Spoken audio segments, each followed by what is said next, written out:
main features of the Finnish people and the Finnish armed forces, you could describe it by saying sisu, which is mental resilience and readiness to cope with harsh conditions, and still you are able to continue. We say that ketju on yhtä vahva kuin sen heikoin lenkki. And that means that the chain is as strong as its weakest link. So we want to make sure that our chain is very durable.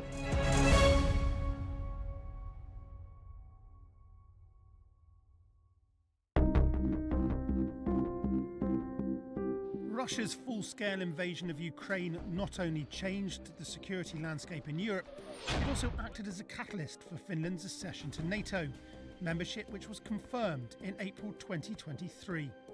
We decided to join because we saw that the membership would increase our security to this new environment that is foreseen. That's the very basic, simple reason.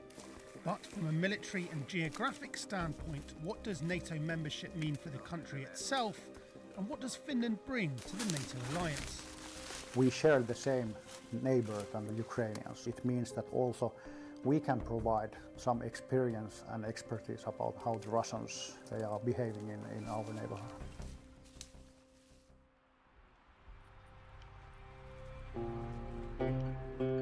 We have a 1,300 kilometers long eastern border with Russia. That is something we have to always keep in mind. Even as a member of NATO, Finland is responsible for defending its own country. Finland's membership of NATO effectively doubled the size of the border between NATO allies and Russia, and that border requires monitoring at all times. Eli ollaan Sallan rajavartioalueella ja tarkistetaan rajaa, Suomen ja Venäjän välinen raja. Minä olen koiraohjaajana, toimin täällä ja koira ilmassa, ja jos on tullut raja yli henkilöitä, niin koira ottaa sen jälleen ylös. Well equipped and with military training, the Finnish border guard operates under the Ministry of Interior. However, if a crisis was to occur here, they could be integrated into the Finnish Defence Forces and could therefore be the first line of defence. No kyllä minun mielestä on tosi tärkeää, että se on valvottu on. Se pidän tärkeänä. No se on olla itsenäisessä Suomessa ja sen takia. Eli haluan, että Suomi on jatkossakin itsenäinen maa. And while there is no immediate threat on the border, this proximity to Russia is what prompted Finland to abandon their neutral status and join the alliance. But membership in this region works both ways. If you think about our location in High North region and also the Baltic Sea region, both areas with significant strategic value, and we are one of the stakeholders in this area, so it is important. Finland has a population of just 5.5 million. However, the wartime strength of its armed forces is a substantial 280,000, and the reason for that is its comprehensive conscription service. Conscription is the core of our system. It's a glue which combines the whole Finnish nation. Everybody has been living in tent with other Finnish guys. Everybody has been taking part in these exercises, having field rations, getting cold, getting wet, and fighting together. According to the Finnish constitution, every citizen is obligated to take part in national defence. All men between 18 and 60 must complete military service, and women can participate on a voluntary basis. Intti on aina ollut mun haave. Siis mä oon pienestä asti aina haaveillut, että jotenkin kun isovanhemmat tai niin kuin paappa varsinkin kertonut tarinoita sen omista kokemuksista Suomen armeijassa, niin sitten oli semmoinen fiilis, että vitsi, että mäkin haluan lähteä. Ja jotenkin muutenkin semmoinen maanpuolustustahto, että kyllä mä täällä haluan olla. We have seen the increasing number in willingness to defend the country after the war started in Ukraine. The numbers were high already before, but now all the people, men and women, are more willing to do something for his or her country. Finland also has one of the largest artillery capabilities in Europe, with an arsenal of approximately 1,500 weapons. We have a modern system of far-reaching joint fires, but the main essence of our defense system and extra value for NATO is our capabilities to fight a long-lasting warfare in deep forest area. Finnish joining to NATO increases the safety and security in Europe and especially in the Baltic Sea region.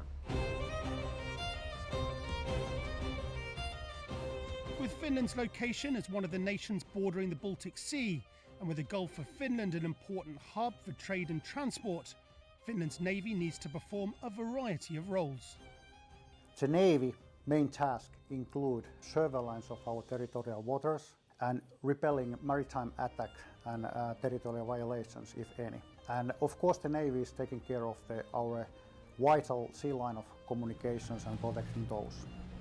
As well as these primary functions, the Finnish Navy performs multiple tasks related to the protection and defence of the surrounding waters.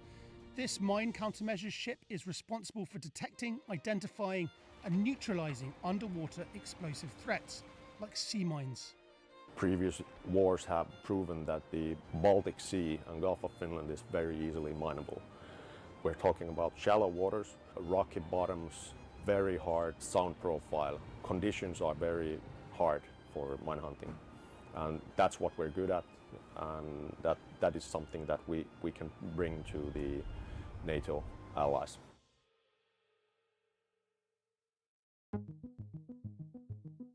As well as protecting the Finnish coastline from the sea, it is also protected from the air. And the backbone of the Finnish Air Force is its fleet of 62 Fa-18 Hornet jet fighters.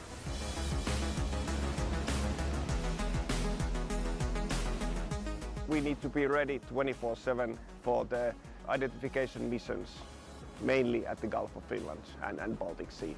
So that's how we do it. That includes air surveillance, which means the recognized air picture which the Finnish Air Force is providing for all the services in the Finnish Defence Forces. The Finnish Air Force has long trained and operated alongside international partners, but since Finland's accession into NATO, that cooperation has been stepped up as they integrate into Allied air defence strategy. It's about doing the same thing on the same way to be effective together, and that is important that we can really work together closely, sharing the tactics and the knowledge. Behind that is the wartime capability for air operations. And with the Fa-18 set to be replaced with 64 powerful F-35 fighter aircraft starting in 2026, Allied air defences in the region will become even stronger and more integrated than they already are. Finland's defence forces are woven into the fabric of its society. It's all about geography, it's about history, it's about population, how we think we can survive here. It's everything, I would say, in the Finnish defence solution. Bringing this comprehensive approach to NATO strengthens the alliance in vulnerable regions such as the High North and the Baltic Sea, and reinforces the principle of collective defence on NATO's eastern flank. For Finland, joining the alliance means they are protected under Article 5. An attack on one is an attack on all.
Pozdrav.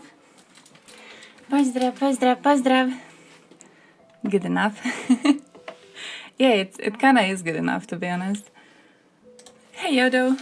Like, I try to figure out a better way to say it, but acceptable is as good as it gets, my dude. It's as good as it gets. I got a phone call just before starting the stream from another family member, so that wasn't really too nice. There's a lot of people in the family, and everything happened really quickly, so we haven't had time to let everyone know.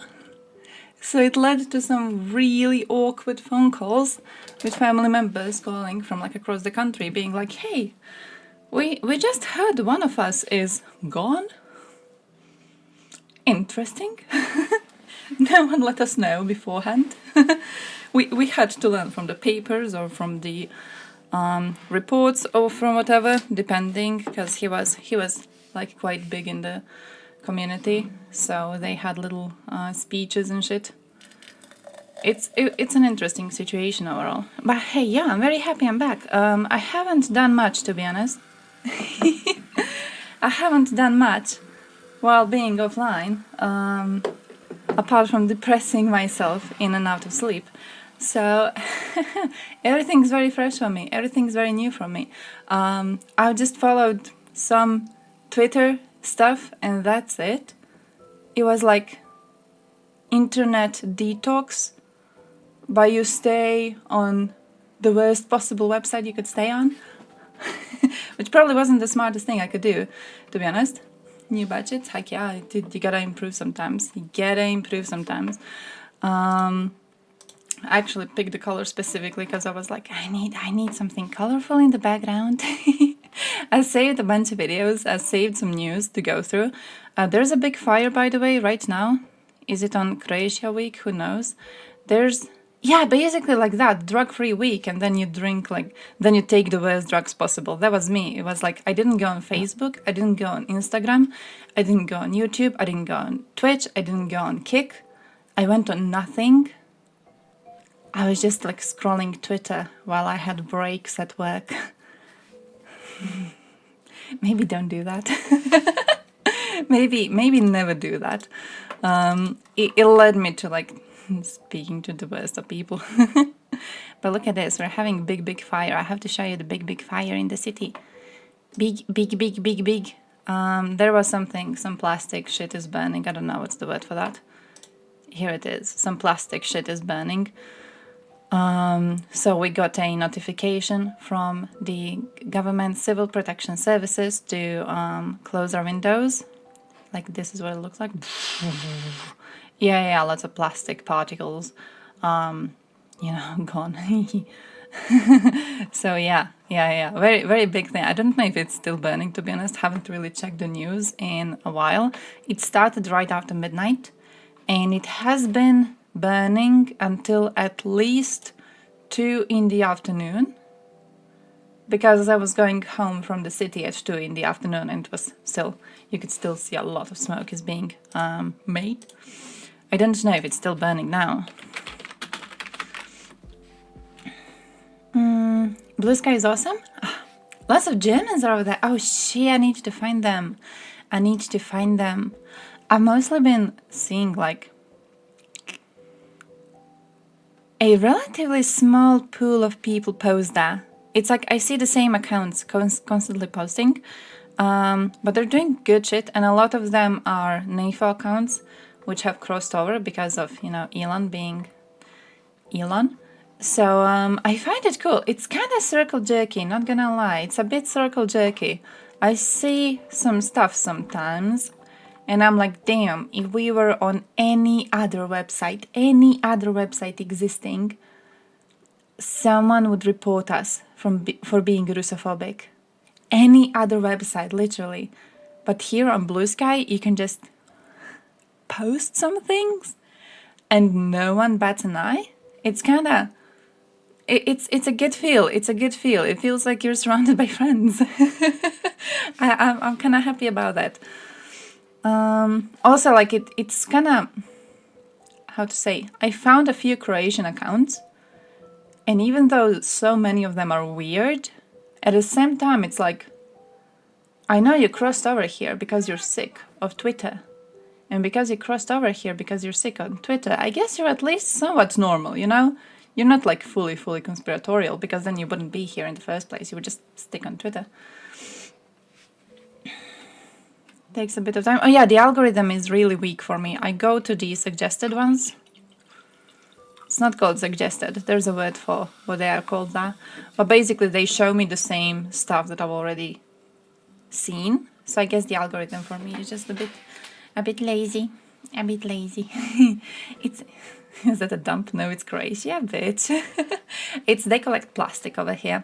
It collects plastic, and then I know they make some oil-related produce. It's basically quite a big firm. Oh, Drava International here is what it's called. Quite a big thing, and also I know genuinely Croatian. Genuinely Croatian. So the fact that it's burning, it's a bit of a tragedy, my dude. It's a bit of a tragedy. Where do they describe what it is? No. Oh, they're not writing what it does. They're not writing what it does. I wanted them to try to write what it is. Polyethylene foils, PET emballage, exports a portion of its output to Germany. Shit. It's just... Plastic mass and packaging is burning. I don't know if that means anything to you. I've only read Croatian news on this, to be completely honest. I don't. I don't really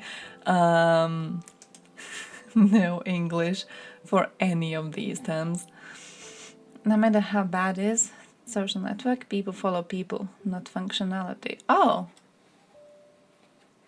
Huh, that actually, yeah, I've never thought about it that way. But yeah, true. No one really switched because of qualities. No one really switched to Blue Sky because it offers you something better than Twitter, right? Because it doesn't even offer you videos. We switched because we wanted to follow creators that we liked. That's true. Then it makes sense that, you know, when you look at streaming platforms trying to recruit bigger streamers, it makes sense because like people are gonna switch because of them, right? It's not what a platform offers you. It's not just your follows, like Elon deleting all the likes. Hey, to be honest, I've seen lots of people explaining how there's a possibility that the likes are not actually being deleted, but that there's genuinely a glitch, like a possibility of a genuine glitch in the system. I don't know how much I believe in the glitch in the system. I also don't know how much I believe that Musk would be stupid enough to go and delete likes, though. Would he be that petty? Would he be that petty? But what I'm trying to tell you is that every single conspiracy I've seen about this, I thought it would be recommended somewhere, and it's not. Why the fuck? Every single conspiracy I've seen about this, I supported it. It's like, you know that story about Putin shitting himself? And you look at the story, and it's kind of like, Did he? Did he really? Did he really shit himself? Now here's the thing, it doesn't matter if he shot himself or not. Whenever you see a story about Putin shitting himself, you retweet it. No questions asked, no questions asked. Where's your source of information? No one cares. Okay, Putin shot himself, retweet it. And in the same way, I'm like that with the Vatnik soup thing. The second you see someone bitching about Elon deleting likes, retweet it. Just bring it to more people, bring attention to it. Doesn't matter if you believe in it or not. I'm like a bit because I've seen if you go to Twitter and if you go to like Twitter deleting likes, I think, or however else you search for it, in January 18th of this year, there was also a few posts where likes went properly going through. It was for some, it was some like USA bullshit. I don't even remember. I remember them posting screenshots of the tweet, which supposedly likes were being deleted from, and it was like one of the most boring tweets I've ever read. So I didn't really give too much of a shit. But the fact this happened before with like an issue that was so much different, it made me think that there might actually be a glitch. You know, there might be a glitch. I don't know. But who cares if there's a glitch? Retweet everything. Reducing level of discourse, it should, because Twitter is filled with fucking Vatniks and with fascists. I've seen, who was I following? Who's a NAFO creator who went deep into MAGA circles this week? Who follows this? A NAFO dude. Is he British? I want to say he's British. He makes really, really good videos, usually does live streams too. He went really, really deeply into MAGA parts of Twitter, just like this week. Very fucking problematic. Okay, very, very, very fucking problematic. So personally, for me, it's like, does it reduce a level of discourse related to Elon possibly deleting likes on posts? Kinda does. Am I okay with reducing level of discourse around this topic to bring more attention to Vatnik soup? Absolutely. Because it brought a lot of attention. It brought a lot of new views. It brought a lot of new likes. It's working great, okay? It's working great. Like I remember when I started liking the thread the first time, I could still see it was, I think 3,000 likes were the top likes he had on posts within the thread. So not like the main post, but the posts within the thread itself. Let me see if there's a thread here. And like you could see, fuck 12k.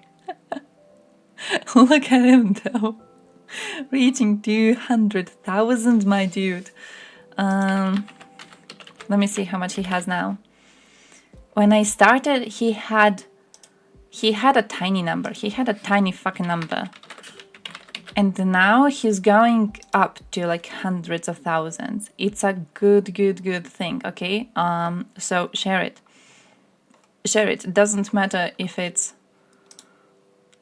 actually Elon deleting it, if it's a glitch, if it's some database thing. It doesn't matter. My like is gone again. It doesn't matter what it is, okay? Whenever you stumble upon it, do fucking like it, because it seems to be doing something to the algorithm and more people are seeing it, and you want more people to see this. It cheats the system. If we are abusing some sort of a problem in a big database, it doesn't matter. That's okay. We're giving him way more impressions than the post had previously. Continue doing it. The elections are Slovakia. I have followed the results, and what I have seen is that the results are very bad, but not unfixable. He may not be able to build a government if he doesn't get into coalition, and he may not be able to form a coalition properly. So try being positive over this. I'm hoping that their government crumbles. I'm hoping that the situation in Slovakia is that is similar to Brexit situation. You know how like in Brexit, normal people didn't go out to vote because they were like, no one's gonna vote for Brexit. And then only the Brexiters went out to vote. And now they got Brexit. I'm hoping situation in Slovakia is similar, where like normal people didn't go to vote Because they were like, surely the stupid people are not going to get their candidate in. And then the stupid people went out to vote and got their candidate in. So I'm hoping that on the next round of elections, if we are lucky and the government crumbles, I'm hoping they get to pick someone proper.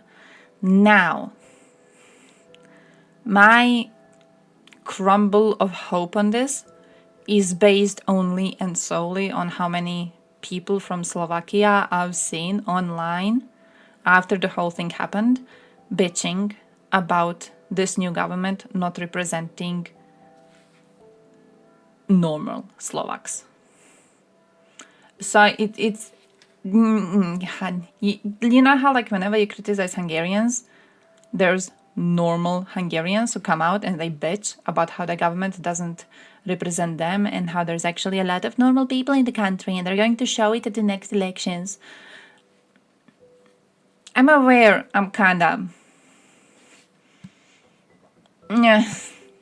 I don't know. Basically, I'm hoping that they are correct and I'm hoping that the next chance they get, they're going to pick someone smarter. But, you know. Yeah.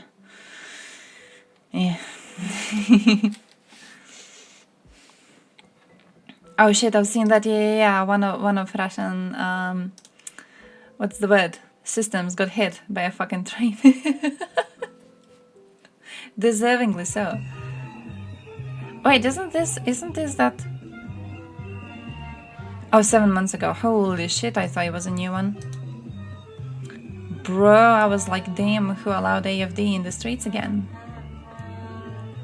Foreign music, he goes. A lot of people in Slovakia have memory of a goldfish. I guess it's like, you know, Hungary. Hey, yo, Demi! It's like with Hungary, isn't it? Like, did you forget the tanks on your streets, my dude? Did you forget your uprisings? Did you? What? What's this? AFD had big protests because of Unification Day. AFD protested what, against celebrating Unification Day? AFD was like, why did we do unification? Why not remain separate? I've seen the Chinese nuclear sub thing. Someone said that they accidentally fell victims to a trap meant to be for foreign submarines in their waters.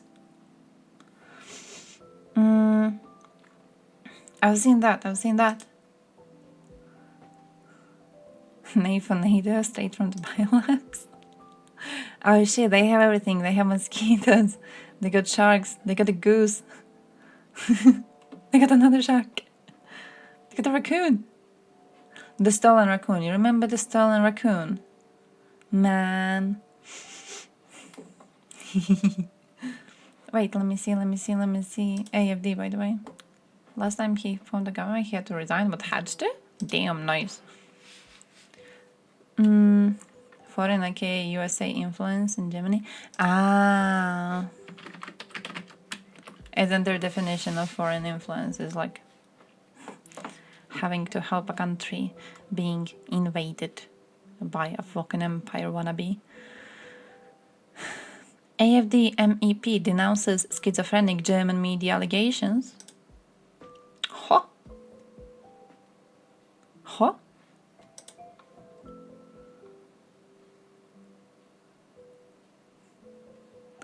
Maximilian Krach has been accused of having various under-the-cover links to China.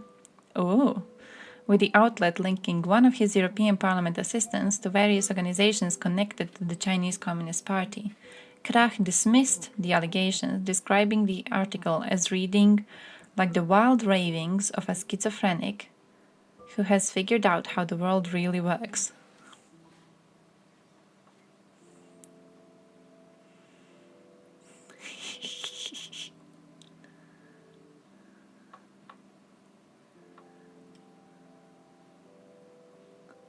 Man. Oh, at one point they jointly owned a company with ties to China. Oh.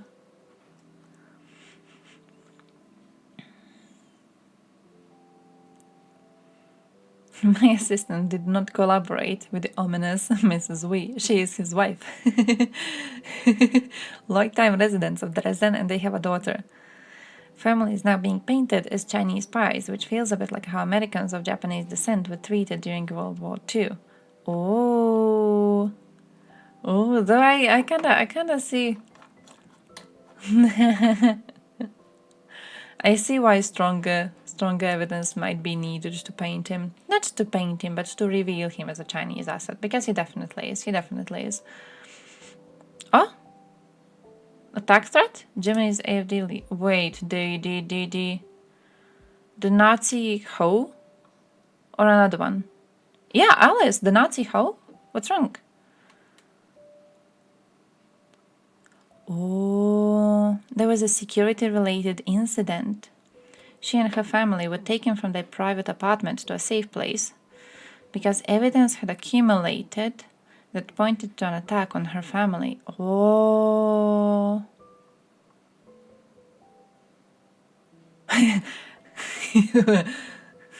She's the latest politician in the party to be threatened with violence, with other members of the AfD regularly being subjected to intimidation as well as physical assault. One of the most high-profile incidents involved Andreas Jurza, an election candidate who was badly beaten after a campaign event in Bavaria. You remember this? You remember this? Because this was a fun little thing. I remember people being like, "Oh, damn, for a man who got severely beaten, he looks very symmetrical." And then someone being like, "You know what it looks like? It's like when people like have their glasses on and they drive those electric automobiles around and they fall from them straight on their face." I don't know if you guys figured out what happened here. The theories were funny to me. The theories were very, very funny, and then them being AfD members only makes the theories funnier because you are morally obliged to make fun of AfD.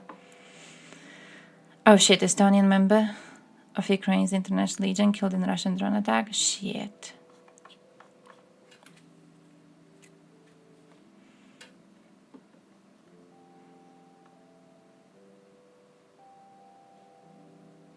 It was confirmed, but they're not giving details on it. Man. Well, I'm trying to click. Holy shit! I'm trying to click on all of my links. Which one is this? Wait, this reminded me. I have a video saved for you. Brandon, I have a video saved for you on from Arthur. No, it's not from Arthur, it's from Neifo. But he does a little singy song. Is it here? Where's the little singy song? Wait. Look at it! Look, I'm a Balkan person. I see a man with harmonica, I'm like... Ooh.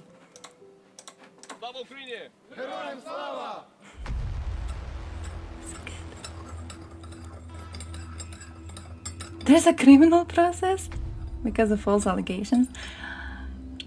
So the fact that he's mentioned in an article talking about the supposed attack on Alice, that's a stupid ass name. I don't know, it makes me kind of sus about her. Too.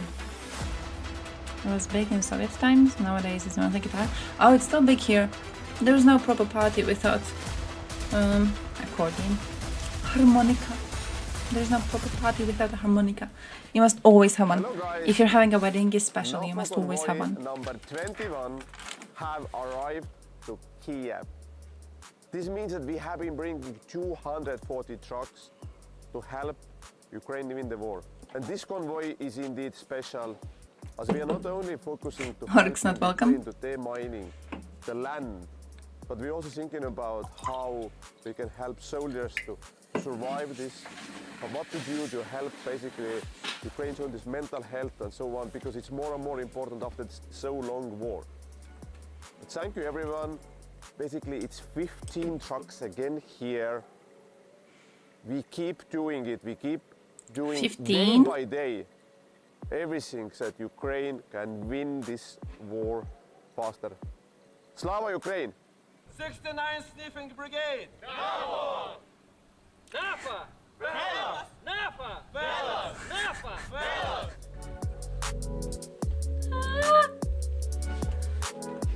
Oh, Good morning, guys. It's 8 a.m. in Kiev, Ethan. and we are here to hand out these beautiful cars to our beautiful soldiers who are defending our country. And we never come without gifts, as you know. And this time is not an exception. And here we have Mavic drones. With each car, we bring the CAT tourniquets that will save life of our soldiers. oh. We were burying mother-in-law with ripped 2 harmonicas. I'm glad you people also have the hatred for mother-in-laws around. Makes me feel culturally connected. And also 270 tourniquets, some splints, boxes of clothes, Wait, isn't it? 5,000 pieces of clothes. I need. Am I wrong on this? Is he not starting a... No, not starting. Collecting evidence. On who is he collecting evidence? Because I saw... There's a video existing of him singing the Russian anthem. And someone present in the video, look, I was out of my mind last week, okay? I know just like the basics. But I know someone present at the time was supposed to be protecting POWs and wasn't. I know he's collecting evidence for a whole ass court case. Hey, nice, thank you for the cheers, by the way, thank you. I was, look, last week, I was just basically lost in everything. I know the basics of shit I've seen on Twitter. Just the basics, genuinely. Who was it? It was the dog account dude bitching about him. Ah, fuck, there was a whole drama on this. He did write something about... Yeah, I'm pretty sure... Fuck, wait, I have to check it out now. Detail and all the medical stuff, just the small amounts.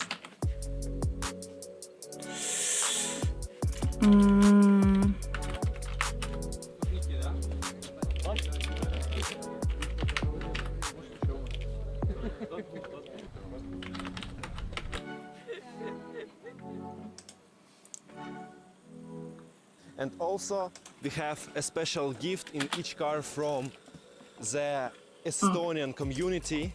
As you can see, Estonian bread, Estonian sweets. И вот сыр. Асало.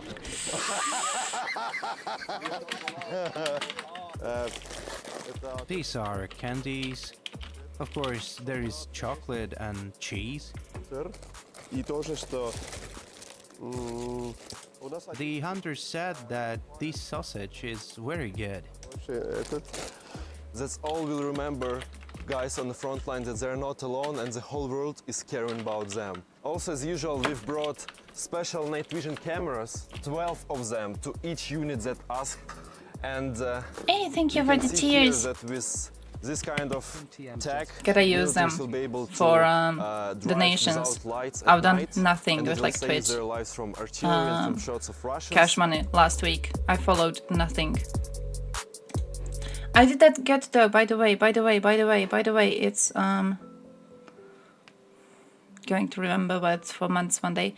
But Christmas is coming soon. If you are buying Christmas presents, I'm just here to let you know.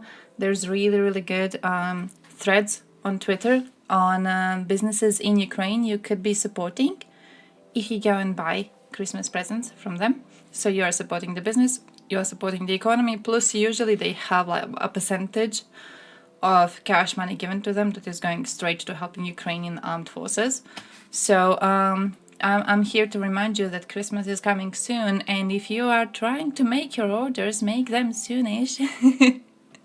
I basically saved a bunch of sites, and I've been following them for the past, let's say, 2 weeks to figure out what sort of shit to buy. So go and look into them. Okay, there's really, really cool shit. I am the head of the psychological team. We provide mobile psychological first aid. Talking about this, by the way. Sorry, I'm pausing.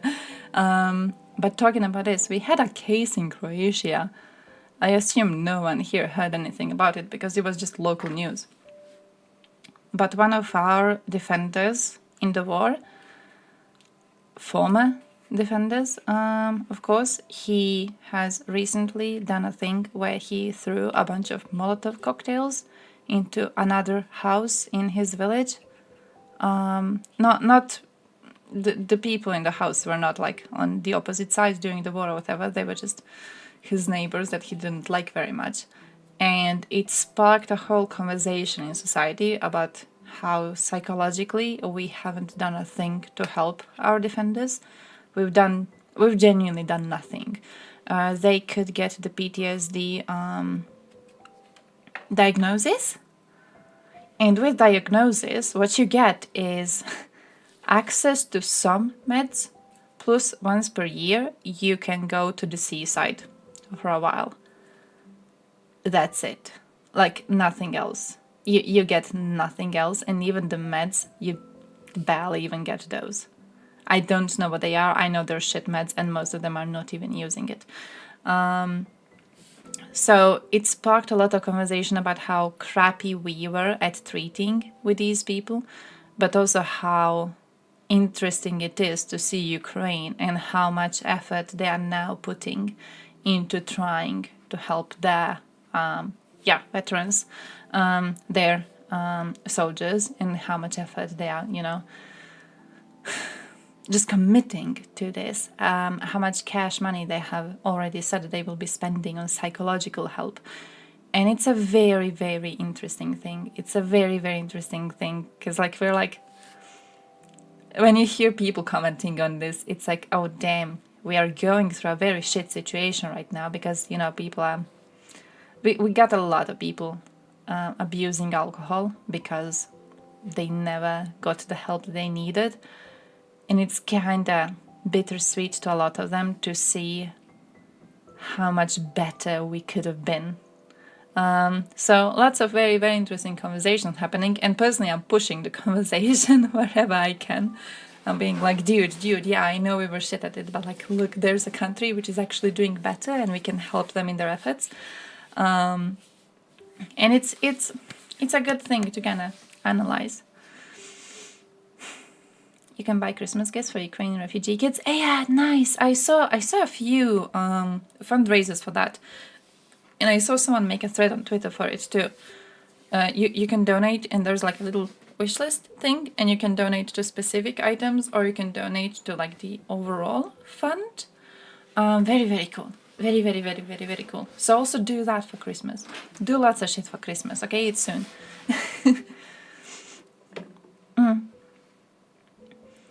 Casualty scale in Croatian war as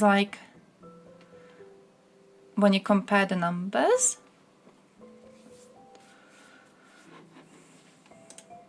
as the amount of our soldiers that returned home, it was way, way lower than it. What do I want to say? A lot less people were involved. We are a lot smaller country. We are a tiny country compared to Ukraine. So a lot less people were involved in the war in the first place. Yeah, it's tiny. It's tiny. If you compare it, I don't remember the exact numbers because I did reading on this last week too, and I was dealing with it. But it's almost surprising. It's almost surprising when you look into the number of deaths here, and then you're like, holy shit, that's a lot of people who died. And then you look into Ukraine and you're like, holy shit. Just holy shit. Christmas decorations go up right after Halloween. Yeah. That's why it's my plan to start buying Christmas gifts straight on my birthday, because my birthday is in the start of November. So immediately I start buying Christmas presents, and I'm hoping they manage to arrive by the time Christmas is here. And also it's gonna give me more time to like accumulate, so I can also give to a bunch of fundraisers. I'm expecting lots of fundraisers for Christmas. I'm basically already saving money for it. I have a budget every month that I'm allowed to be spending, and I'm not spending my budget this month at all. I'm trying to save as much as I can so I can spend all of it on Christmas. Oh shit, yeah, Twitch saved some ad settings. Hey, true, you reminded me. I got a notification Twitch saved the advertisement settings like 3 days ago or something. And then I was like, bro, who the fuck cares? I'm trying to live out here. But yeah, you reminded me, I forgot to switch it back. People are saying that it plays ads very, very often. I haven't looked into exactly what I changed, but apparently there's something that you can turn off. Coffee is cool, like lesbians? Heck yeah, heck yeah. Why do I never get lesbian ads? Why do you get lesbian ads? Our goal is to make sure that the stress Not and really traumatic cool. Not really experience cool. of military operations has the Lesbian least Jessica. impact of their future lives. Wait, and FBI? help What? them survive it. Now, Yeah, and all more of and the more YouTube usual videos are people saved. who is The mobilized. ad block thing popped This up. means there are I went on less X, and I less refreshed the site, it professional didn't pop up soldier back who again. has been all life.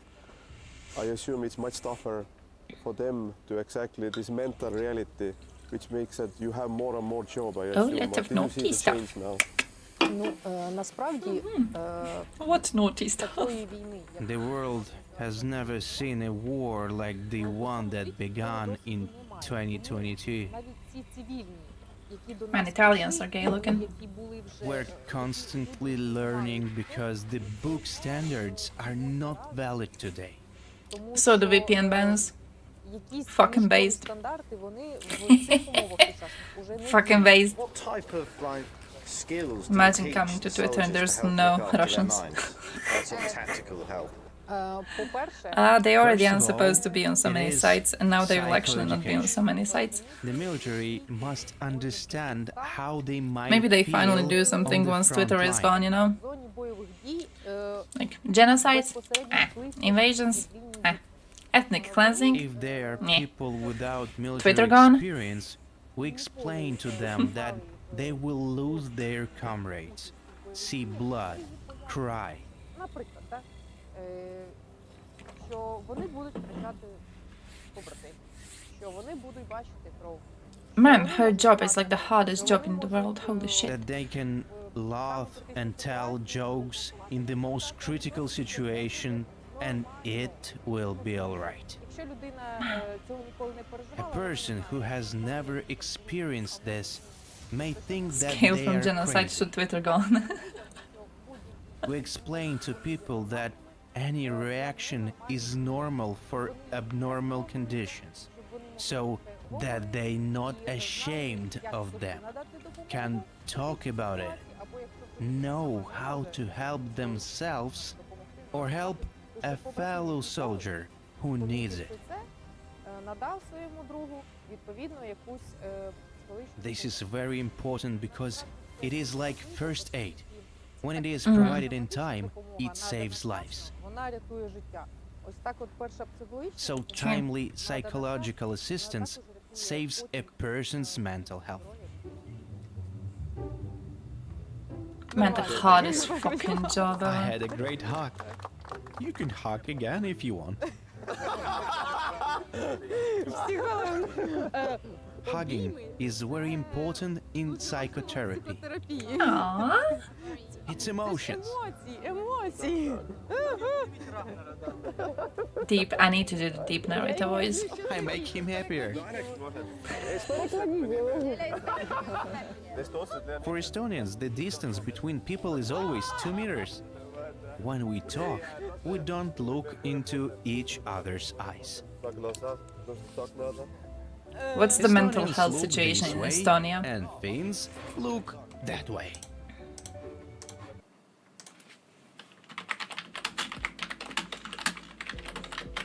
Don't they have quite crappy mental health situation?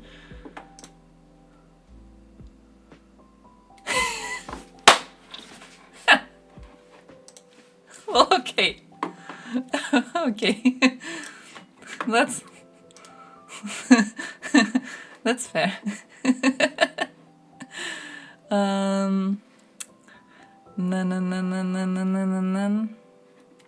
Mental health by country. What could I even look for? Like suicide rate specifically or whatever? Do we blame the sun? I'm gonna blame the fact they're not hugging enough. I'm blaming the fact they don't hug. And because they don't hug, because they always stand like 2 meters apart from each other, they are very, very sad people. Hey Kim, thank you for the cheers. Vatniks have mental illness, Estonians are fine. But, no. It's not about country? Yeah, I wanna see the country shit though. I mean, city or village? Oh. Which one makes you more depressed?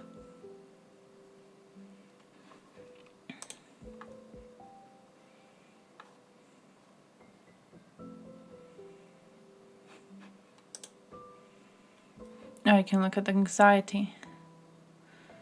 Oh, this is so tiny. 3.4%. What's Croatia like? 3.6%. Fuck, we're worse. Oh, Europe. I could just, you know, you can just click on Europe to see only the important parts of the world. Who's the worst? 8. Oh, damn. Who's the lowest? Wait, now we're like... Oh, 3.6 is like low, and then... Oh... I mean, there's... Look, we're doing good here in the east. We're doing good here in the east. Yeah, I remember something. I remember reading something. Shit. About schizophrenia. Is it more common in city dwellers? I wonder if the East has less or reports less. Ooh, knowing Easterners are reporting way less. No, not even just reporting way less, but like just being very stupid on it and not knowing they have it. Oh, look at us! Wait, this is about lifetime anxiety or depression. 33.8% in Greece. Holy shit, my dudes.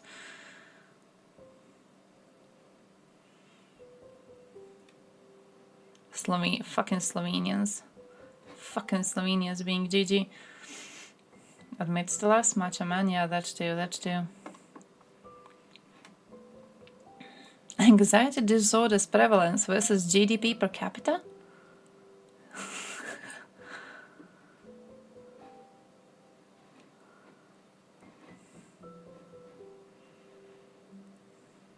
But that would also be like, how do you know they reported properly? Official anxiety disorder means forbidden car driving. Oh, then I could see why people would report it way less though. People who dealt with anxiety or depression by engaging in religious spiritual activities. Oh, fair. Bam, happy. Oh, didn't work on me. I already have quite low expectations of everything, and still, my dude. Look at us here, look at us. Us here hanging out with the fucking Westerners. 70, bam. dealt with anxiety, depression by talking to friends or family. Bro, who the fuck you think gave you depression? How would you fix it by talking to someone you've been sharing a life with? Smart. Fucking smart.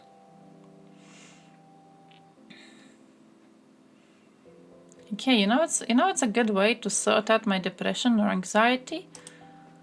Talking to people I've been surrounded by my entire fucking life. My dude, my dude.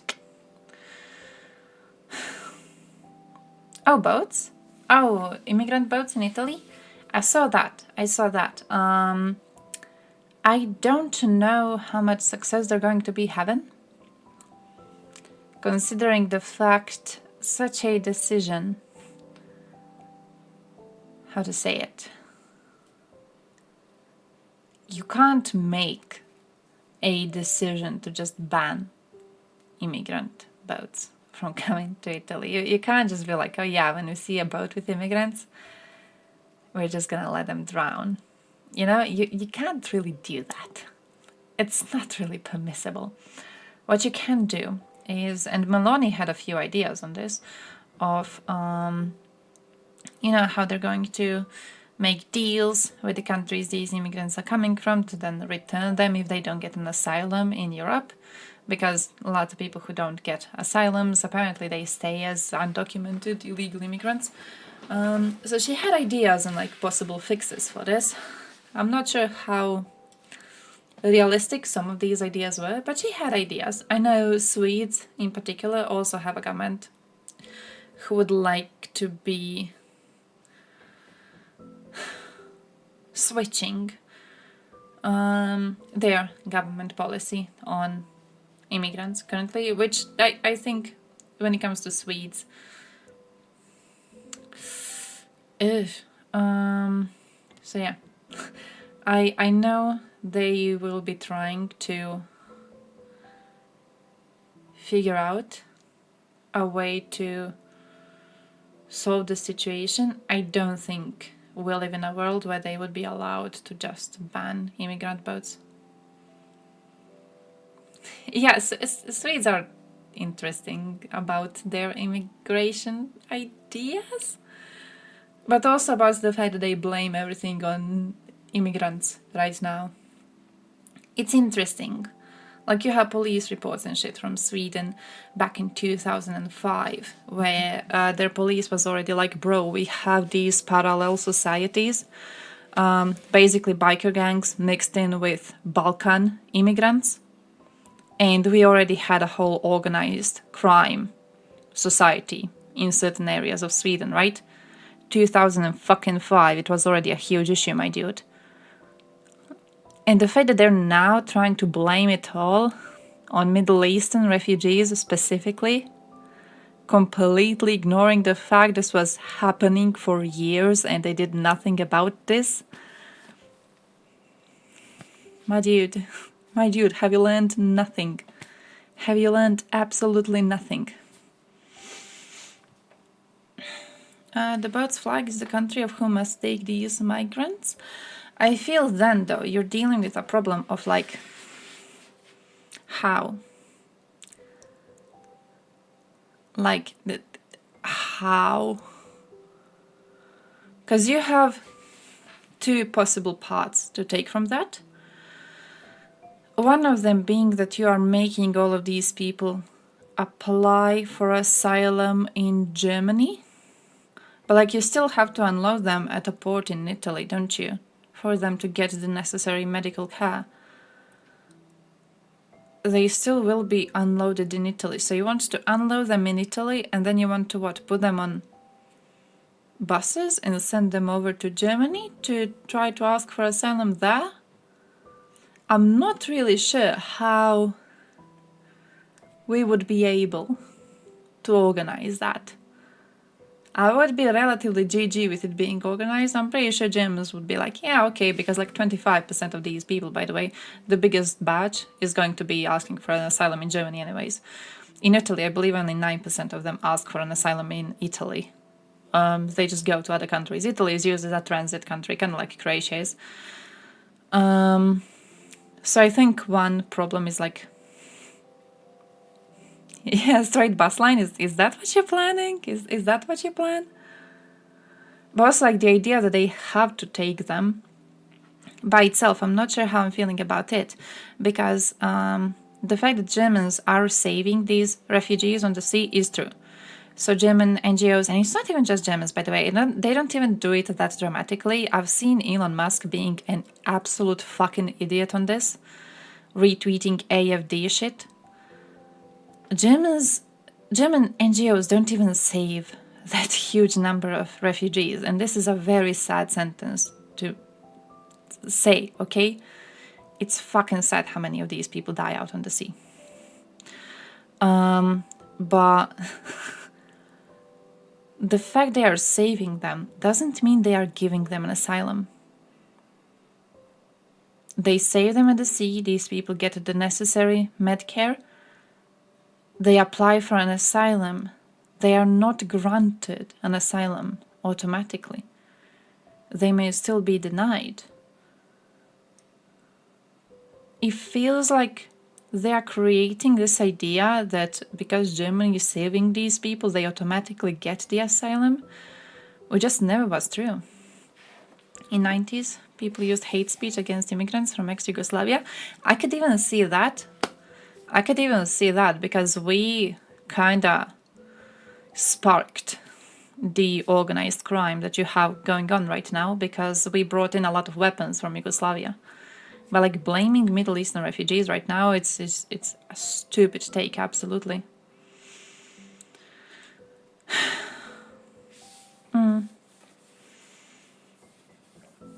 Belarus. No, like the thing with migrants though is that if they are like genuine immigrants, most of them don't even get welfare. Most of those who ask for a visa get it for a job related things. But when you speak of people who require an asylum, like you're mixing up refugees and you're mixing up immigrants.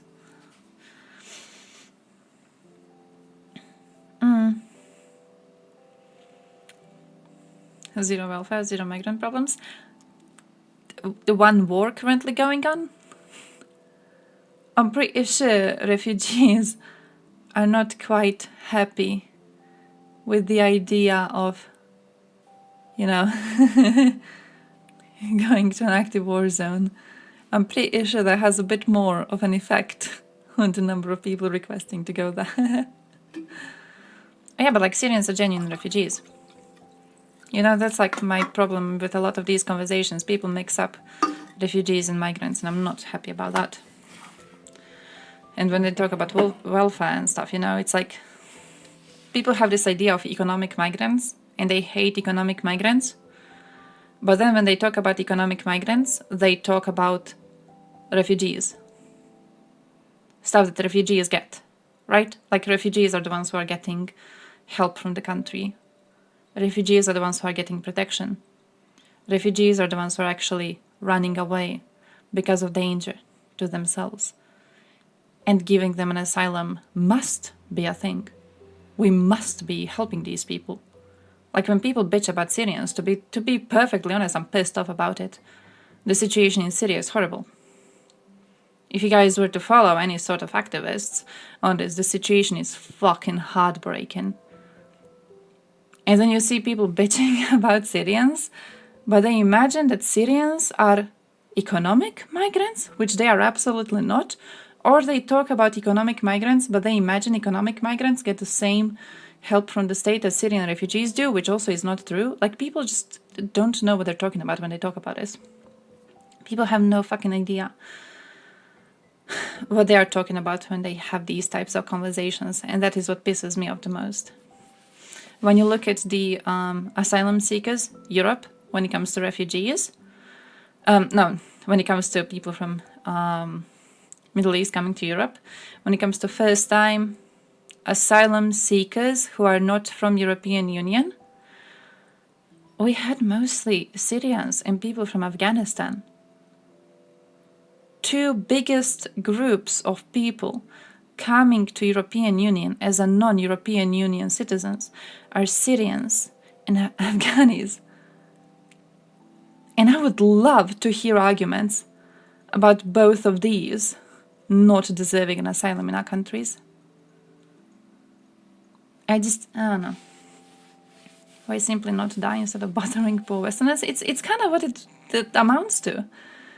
It's kind of what it amounts to, isn't it?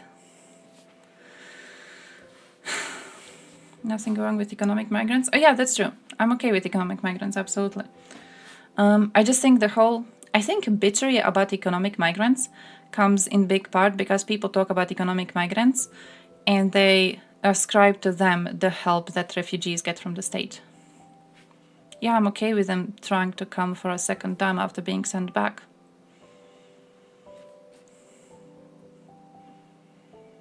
Like maybe they thought their asylum application was rejected for the wrong reasons. Maybe they thought it now have better reasons.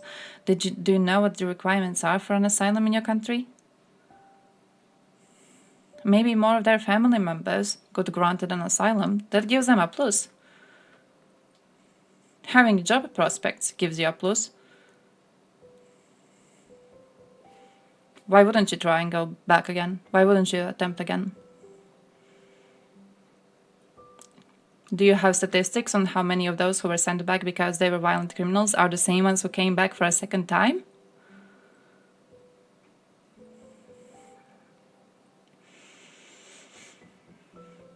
We're sending back Afghan refugees who came as kids, have been in school for 15 years and already have jobs. Shit! Oh man, that is horrible.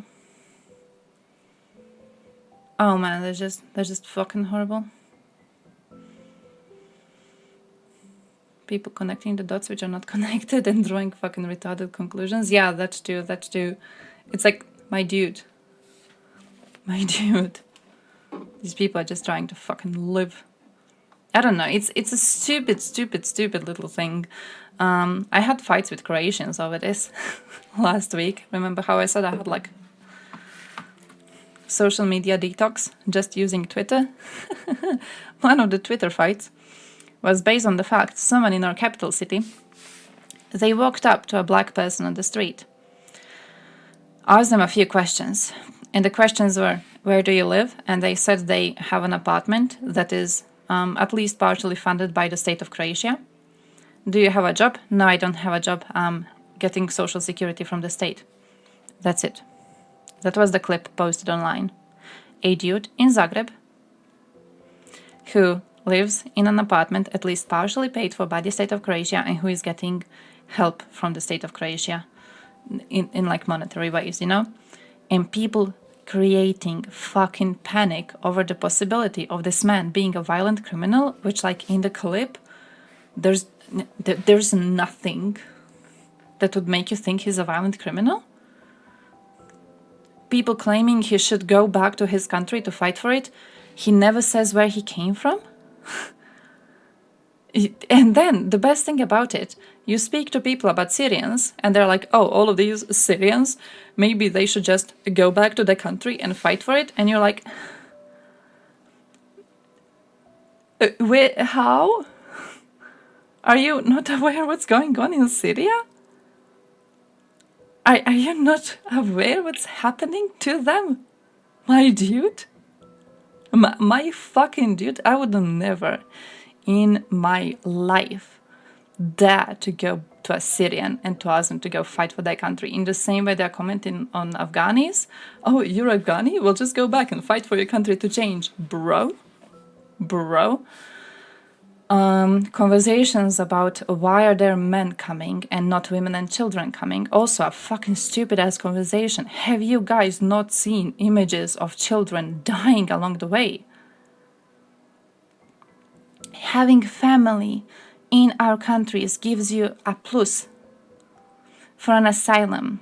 If a man comes first and he manages to get an asylum, he gets a chance to pull his family with him. If the entire family comes together, not only are you bringing more fragile members of your family on a trip that they will likely not be able to survive, but also, if they don't get an asylum, what the fuck do you do then? You're just gone.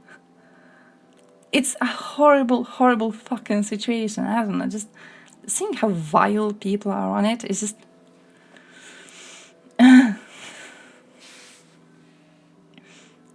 Is Croatian public aware of this? Maybe make a poll. Holy shit, that was so stupid too.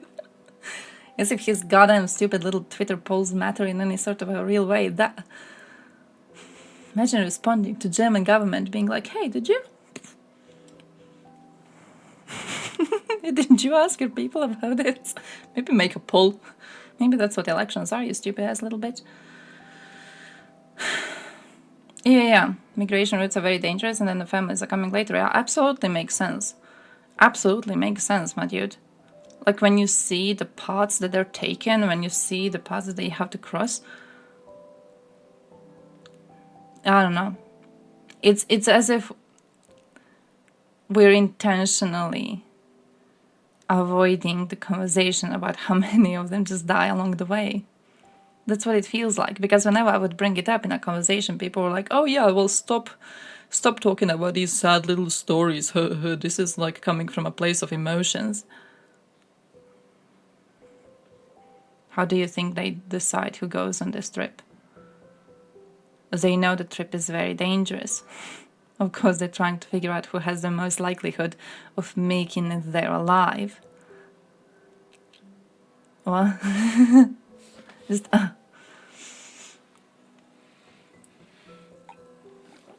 That's to let people stay in the country if they were brought in as a child.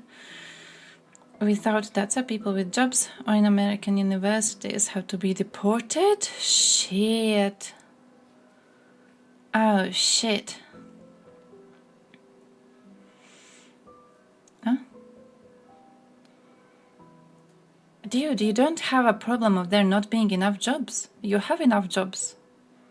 We have enough jobs. Which country does not have jobs to offer?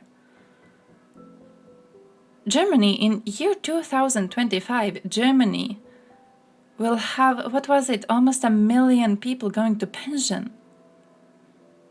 They need workers to replace all of this. What?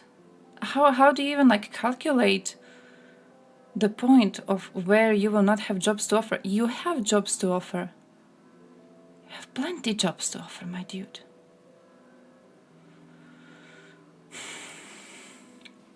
Oh yeah, people organizing the boats, definitely. That's also what... It's a weird thing. Because when it comes to specifically the conversation of German NGOs saving people at the sea, whenever I would bring up to people that, hey, maybe this is like a good thing to do, and then maybe people we should actually be punishing are the smugglers who trick these people into thinking the path is going to be easy, because a lot of times when you read about these boats, you remember those people who drowned when they tried to cross to the UK? They were tricked. They were tricked. They thought they had a safe path, and they didn't. They were just loaded on this shit little boat. Someone took cash money from them, loaded them onto a shit little boat, left them out in the middle of the fucking sea. Well, people we should be punishing and people we should be arguing to condemn are smugglers who create this situation, not the refugees caught up in it. And it's so weird to see that whenever you bring that up, it's like, hey, maybe there's like a bigger problem in the story, a person we actually should be advocating against. Like all this effort you're using to just be plain fucking racist, you could use it to talk about people who are actually bringing others into harm for profit. And they just get angry at it. They just get fucking angry at it. Most jobs available in Europe pay too low for the living conditions? What? Where did you get that idea from? That means you have an issue with living wage. That means that you have an issue with minimum wage offered in a country.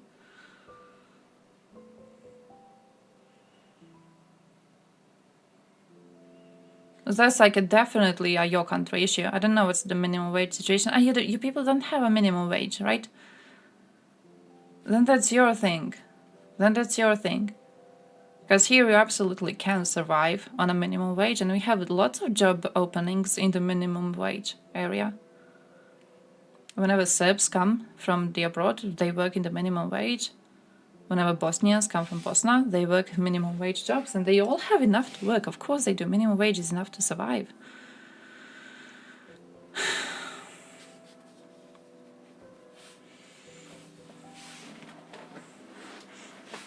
Housing? Yeah. That is true.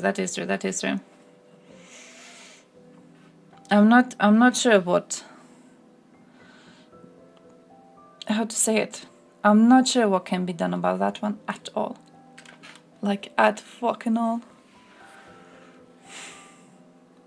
Right-wing politicians protect the rich and tell you the problems are immigrants. That too. No, definitely. Like, it reminds me of the situation here, specifically at the seaside, for example. The prices of apartments are way too high, but the only time when people talk about the prices of apartments and housing, of course, at the seaside in Croatia, is when they talk about how many migrants are coming into Croatia, because they imagine that the government is giving them hotels at the seaside to use. And then you actually look into our politicians, and you look into our richies, and you look into our celebrities, and you see how many apartments each one of them owns, and how many hotels each one of them owns, and how many private places they have bought and they are now renting them to tourists. And it's like, you know, we seem to be dealing with a bigger problem here. We seem to be dealing with some huge shit here. It's maybe not the smartest thing to blame immigrants until everything is fucking bought by your own oligarchs of domestic making.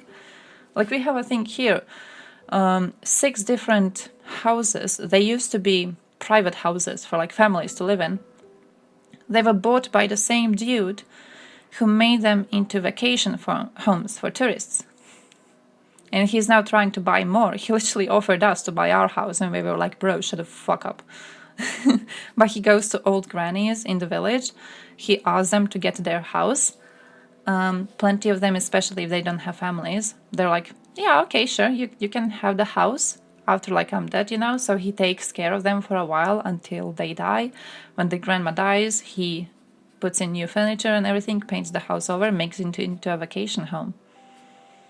And then, of course, like, there's no houses to buy in the village, and when there's a new one being made, it's gonna be more expensive because there's more people looking for a house here, because all of the fucking homes have been bought by a dude, making them into weekend houses. So, you know.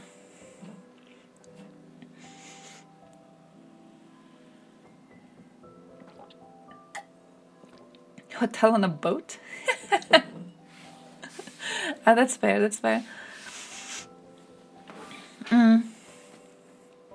I barely can survive a week for a minimum wage in Ukraine. Really? Why is it that bad? That is goddamn weird. You can survive here. It's not gonna be a nice survival, but you absolutely can survive. You can live an okay life. Though in Serbia it's also interesting. So I'm guessing non-European Union countries. And I'm guessing you people aren't as lucky as we are. That's what I'm trying to say, because ours has been rising for a while. It keeps on getting higher. It got higher for... Hey, thank you for the subscriptions. Got higher recently this year. Our pensions also got higher. Like, we're doing okay. So I'm guessing... Yeah, I'm guessing I'm spoiled. I'm guessing I'm turning into a Slovenian, is what I'm realizing now. Because I remember when we were young, my mother was the only person in the family working. We did have, it was like me and my brother and my father and my grandfather. All of us were also in the house. It was like 5 people here. She was the only one working. My grandfather was getting pension. The rest of us were not contributing anything. We lived okay. We did have harsh months. We did live okay, though. But it definitely improved in the last few years. We're doing very, very great now.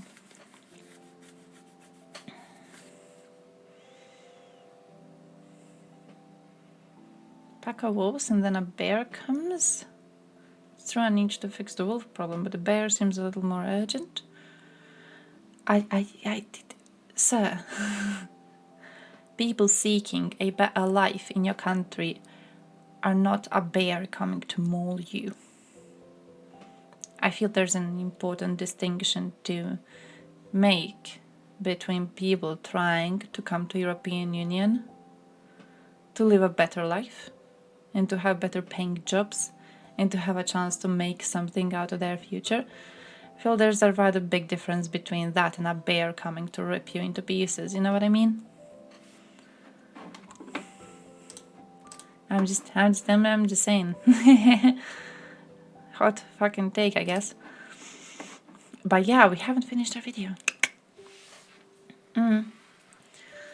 You are attacking the innocent. Economic migrants are not people coming in to rip you into pieces. Economic migrants are not the enemy. They're not the enemy of you. They're not the enemy of your state. They're not the enemy of European Union. People seeking a better life, a better paycheck, and better chances for their future are not the enemies. You are making up a whole situation with a lack of resources that doesn't exist and a lack of jobs, which also is not a real thing, to figure out a way to be against migrants coming in. You are attacking the innocents. They are innocent. They're like literally doing nothing bad by trying to come to European Union. There's absolutely nothing bad about it.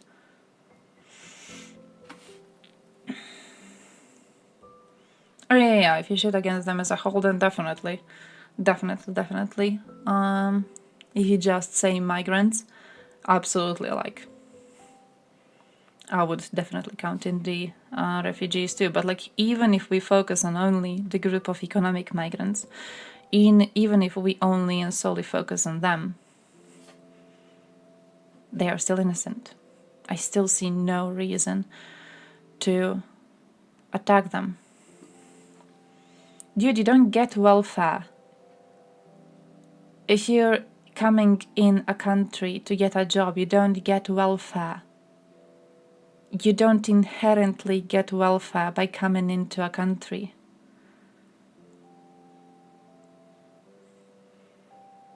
If you get welfare, if you get help from the country, you are a refugee. You got an asylum. Economic migrants coming from safe countries do not get an asylum. If someone acts against the law, there are jails. Yeah, that's true.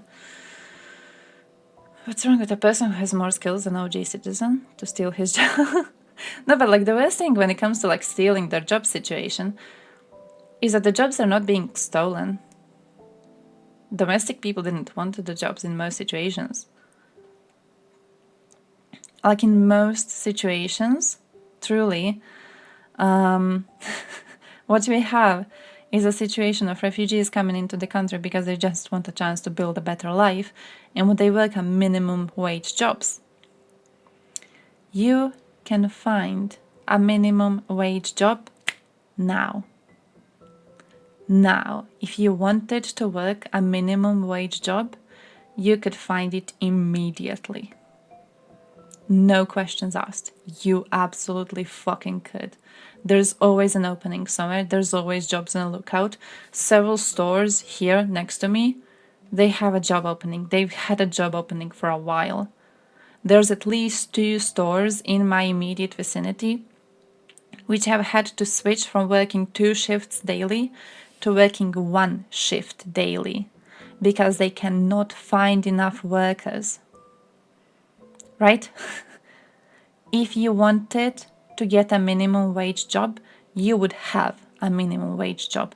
The thing is, you don't want it. You don't want to do those jobs. The reason why you don't want to do those jobs is your own reason, but you don't want them. Someone else coming in, taking the job, they're not taking away your job. You didn't want it in the first place. When I look in the vineyards we have here, they're mostly worked by people who come in from Serbia and Bosnia. They didn't take away our jobs. We didn't want those jobs. No one wants to work in the vineyard. It's crazy hard work, incredibly hard physically. You have to be out on the sun the whole day. You have to use the tools and they leave you like wounded and everything. They have machinery that you need to learn to operate and you can never operate it properly. It's because it's old fucking machinery. We had people die because they were driving tractors and the tractor just like rolls over them because not all of them have those like safety little cages on them, right? It's a horrible job. It's quite dangerous and it's a horrible job. You are out in the sun the whole fucking day. We still use toxic substances to spray those vineyards with every once in a while. People are getting sick. Are they getting sick because they're out in the sun too much doing hard work? Are they getting sick because they're inhaling all sort of toxic shit daily? Who the fuck knows? They're getting sick. No one wants to do the job. So people come from the outside and they take the job because there's a job opening. And it's, you know, relatively safe, especially if you compare it to the situation in Serbia. It's fucking amazing. So they come in and they work the jobs. And then we still have villagers here being like, oh, well, now I can't work because all of these outsiders came in. No, you didn't want it. Just bitching out because you have a reason to be bitching.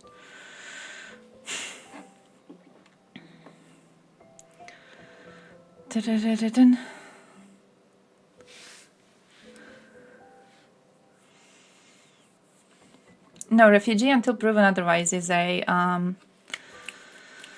arrival center thing. It's the arrival center thing. If you have the arrival center given to people for longer than a few months, what you have is the German issue of your own government being lazy. This is not an issue of immigrants. This is an issue of your own system being lazy and ineffective. And what you need to argue for is fixing the system. Because people are not supposed to be waiting for their papers to get sorted for months.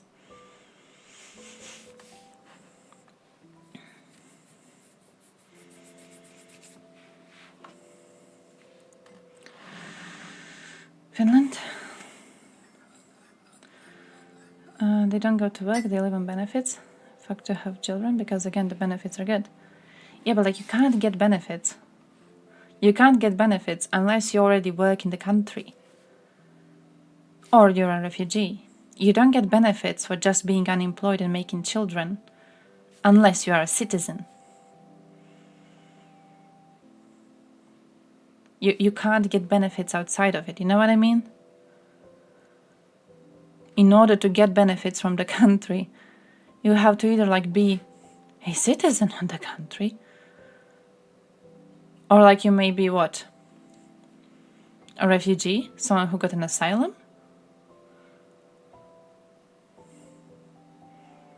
You're not getting benefits if you're there just like to be jobless and to exist.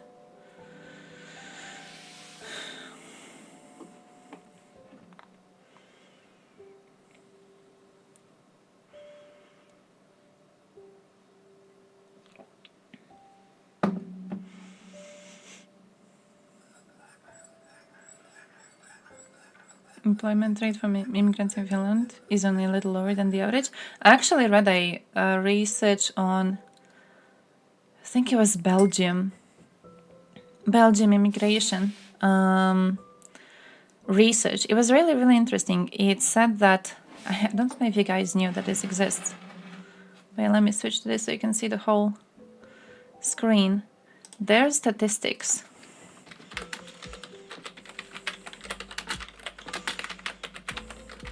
on the jobs that immigrants get into European Union. Oh, I wrote IU instead of EU. Is it this one? I want to find where they are overrepresented. Because there's a really, really interesting stats. Let me go over representation.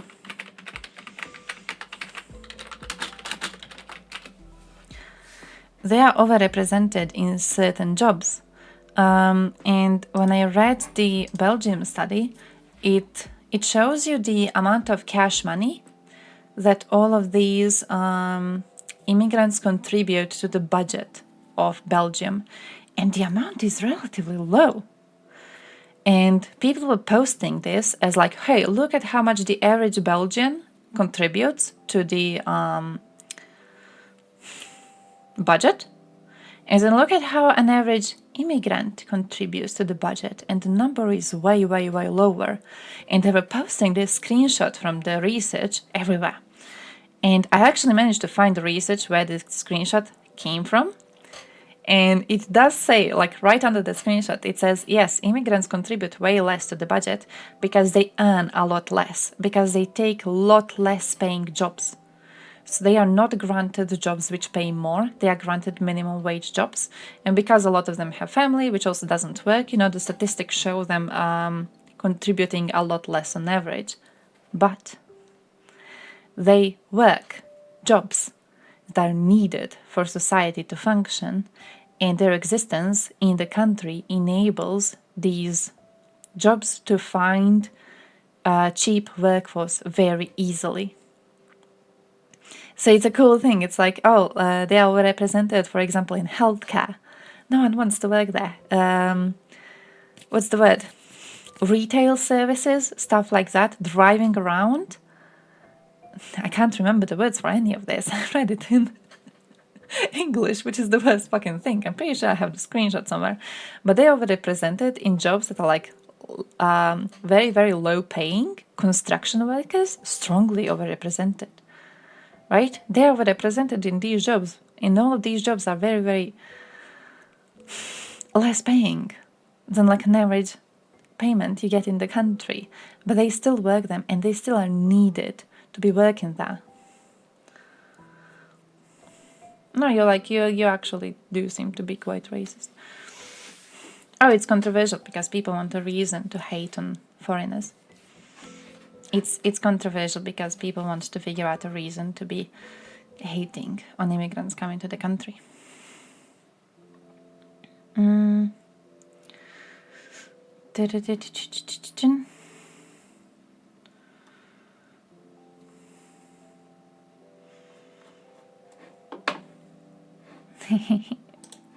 But yeah, let me see this. I want to find a specific... I don't know what's specific one. I'm gonna find it one day, okay?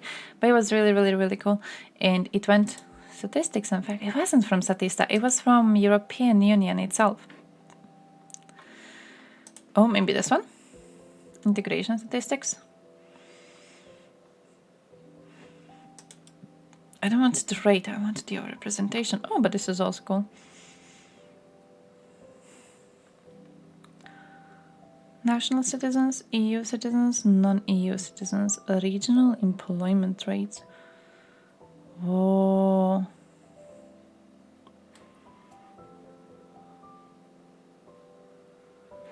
As a percentage of total population. Oh. But yeah, my brother had been working construction for a while after he finished high school. He was trying to save up enough money to go to Germany. By the way, making my brother an economic migrant. Very hard work. Incredibly hard work. Most of his co-workers, luckily, were young men who also worked the job to try and get more cash money to go to a better job position. So most of them don't work construction anymore, and they have all managed to save enough money from it, and now they're doing something different. But horrible fucking work. In the retail I work at, we get construction workers daily. They come in for like lunches and stuff. Man, it's fucking bad. It is fucking bad. The amount of work they do, no fucking paycheck would be enough to pay for that, and I know they're not being paid a proper wage. Like minimum wage is laughable when it comes to jobs like that. They have to buy their meals themselves, they have to buy their water themselves, they have to drink a lot of juice, especially when it comes to like summer months. When you look at how much just like cold shit they need to be drinking to keep on functioning the whole day, and then when you know all of that is taken from a paycheck that is already way too fucking low for them, when you look at the quality of protective gear that they have, man. Is that legal? What, construction workers getting minimum wage? Yeah. They get mostly minimum wage, yeah. Now, another thing when it comes to illegality of it, we got pensioners working construction. Are not getting drink, yeah. Your employer doesn't have to provide you with drinks or food at your workplace. Some of them do, some of them can. They don't have to. Like, they have to give you half an hour of break, at least, depending on how much hours you work daily. There's like rules over how many hours you work and how much free time you must get daily to get your meal. So they do get meal time, but they don't get shit for meal time. They have to go and buy it. Luckily, because we entered European Union, lots of our former construction workers are going to other countries to work. So because of this, there's lots of competition in the Croatian construction working business. So I know of like one construction worker here, for example. He has the biggest firm around. He occasionally opens a tab at the shop, and then the workers come in and they buy whatever they want for the day and they put it on his tab. And then when they put it on his tab, you know, he pays for it. And it's always, you know, they never buy expensive shit. They always buy, it's almost exclusively iced tea and just normal water, but cold. But they all put it on his tab and then he pays for it. And because he's doing this every once in a while, by the way, not even daily, every once in a while he does this, he gets more workers than many other construction firms. So some others are now feeling the pressure because their workers are going to him. So, you know, European Union is making our lives better because it's encouraging more competition. I absolutely support that.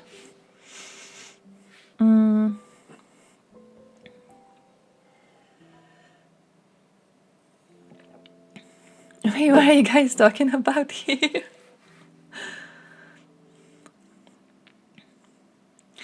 Races are not a thing. Races are not a thing.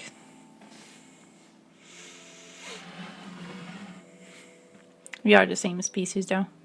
We fucked Neanderthals out of existence, basically. Even if it's a basic level. Yeah, I'm very supportive of that. I'm very, very supportive of that. It's an interesting thing to compare it to Serbia, where people are pretending to like not being in the European Union. And very often they will tell you, oh yes, we don't want to enter the European Union because we don't want our young people to leave Serbia and to go to Germany. And you're like, what? That's a good thing. You're offering chances to your kids. You should be supporting that. You should be like, yes, I'm happy my kids have a chance to go to a country offering them a proper life. That's a good thing for them. And then, plus, it's a good thing that they will leave and the jobs remaining in the country will have to figure out a way to offer better benefits to your workers than Germany does. Because that's what they have to do right now. Like my retail shop, that's what they had to do. We were not getting our legally required free day per week until very recently, like 3 years ago, because all retail workers from Croatia started going to Germany. Because Germany gives you a free day per week. Germany gives you 3 days for holidays. Germany gives you proper working hours. Croatia doesn't. So all retail workers started to go there, and then Croatian retailers were like, shit, we're kind of getting fucked in the ass here. We need to start offering better options to our workers. That's how it should be. That's how it should fucking be. Average in Europe is like 2%. Yeah, we fucked Neanderthals out of existence. That's true.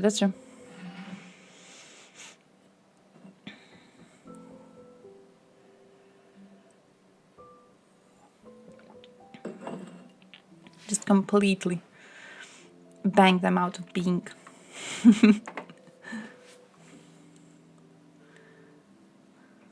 Mice? Oh, damn. rats. I mean, I know some people that, you know, I would look at and I would be like, oh yeah, I could see how you specifically share a lot of your DNA with mice. I'm not surprised to learn that fact.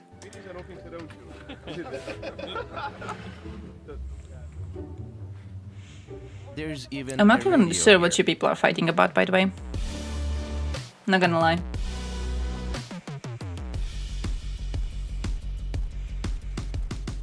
So you have been using the Bradleys and Leopards. So can you basically tell exactly how good or bad they are? Like, what's your experience with Leopards and Bradleys?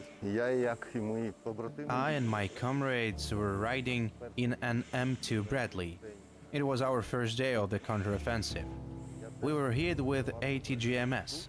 But I'm standing here in front of you, alive and well. I do not know a single person who died in Bradley or Leopard.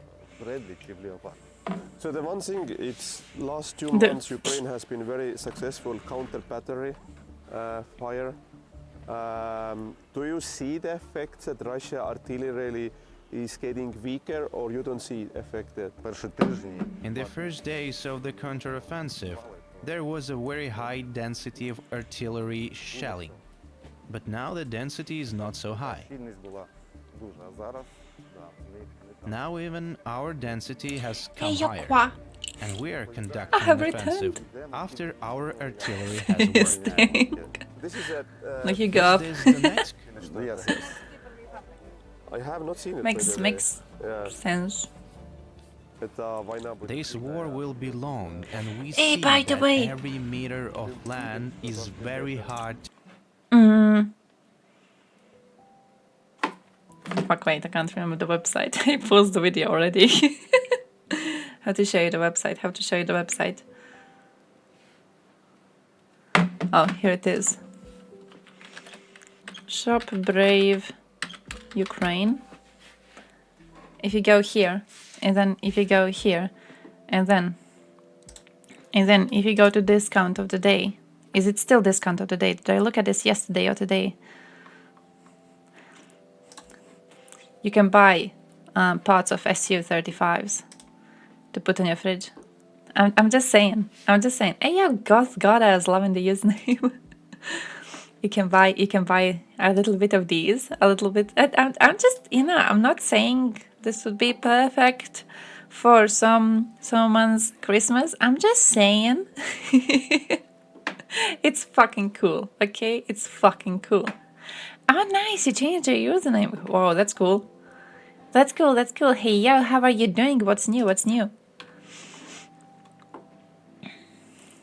Hopefully that guy is aware of the meaning. I think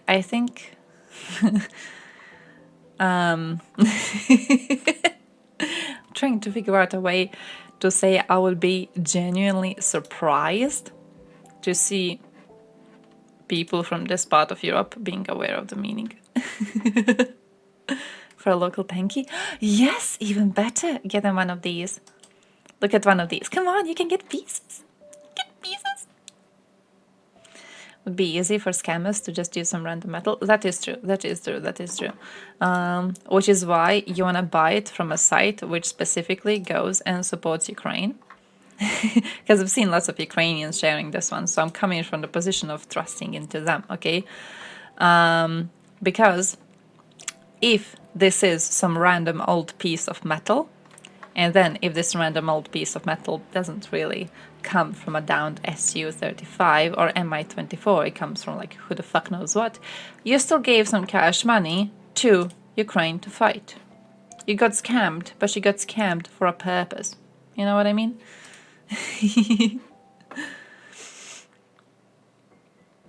Some junk? Oh, the burning in Croatia? The big fire we have? $1,000. Look, it's a part of the whole detail of a downed Russian helicopter, okay? It's a big thing, apparently. I don't know how big it is. I don't know how big this is. But see, you have part of the military trophy of the armed forces of Ukraine. Come on, cool little thing. Oh, Serbia and Kosovo. trying to find a nice thing to say about subs. Don't take subs seriously at any step of your path is what I think is important to know. They're threatening to go and attack Kosovo. I very much don't think they will dare to attack Kosovo. I very, very, very much don't think they will dare to do it. They are surrounded, basically surrounded by NATO right now. They will not dare to do shit. They will see a... oh, what's this? They will see a return of Belgrade 1999. So they don't have the balls to do this shit. Retaining ownership stake? Oh, Burger King situation. Relationship to Russia just got updated. They are retaining ownership stakes in their franchises. They halted support previously.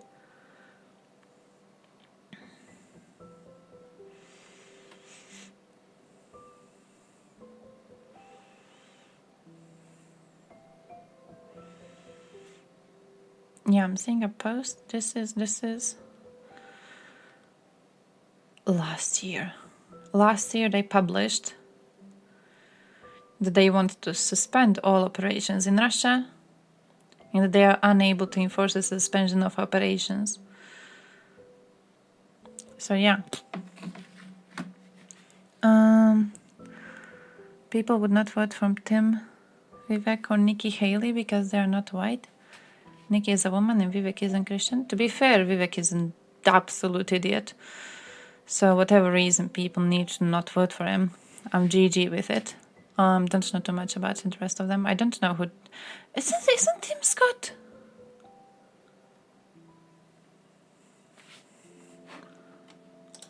I'm thinking of Tim Scott. That sounds familiar.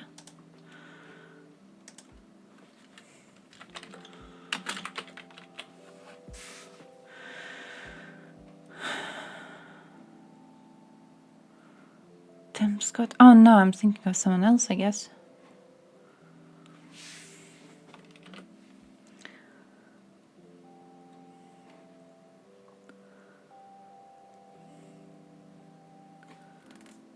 Oh, Tim Scott is based?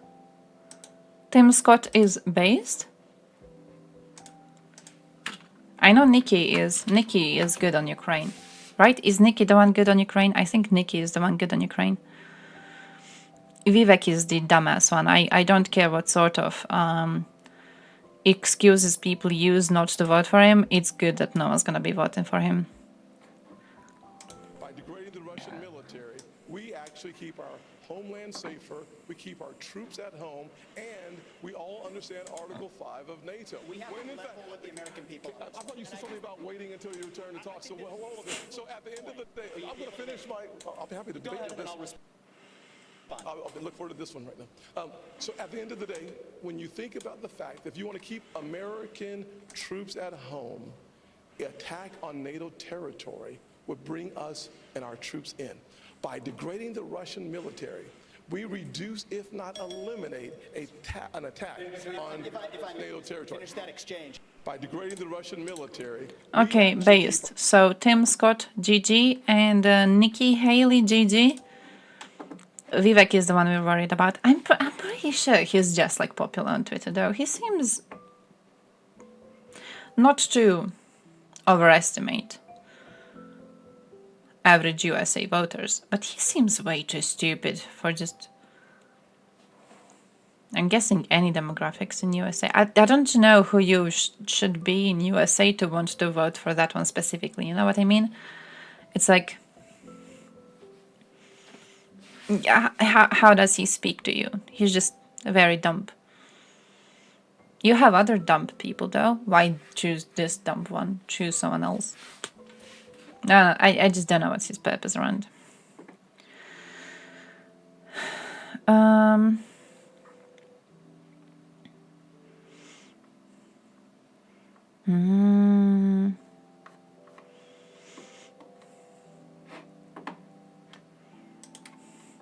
People still debating races.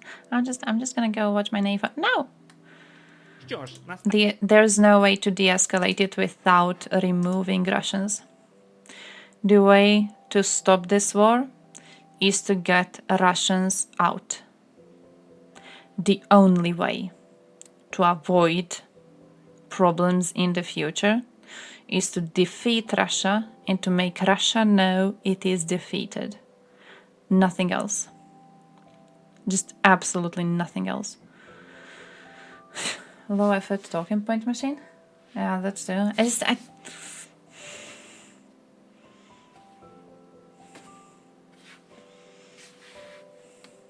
Another one is the genocide. What's that? From 40 million nations? I mean,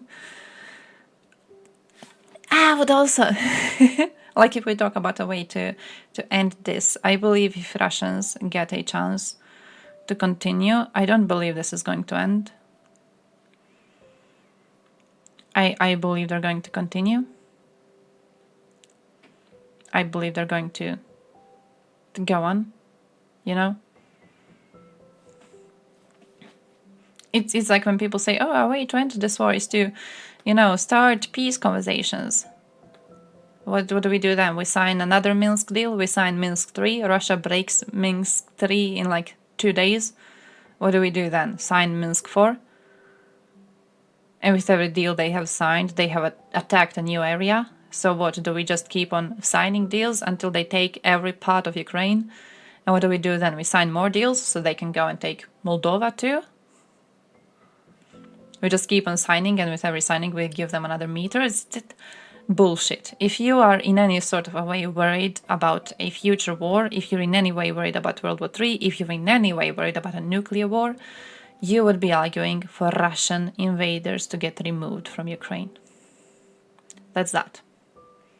Like no other fucking way to avoid de-escalation but to defeat Russia right now.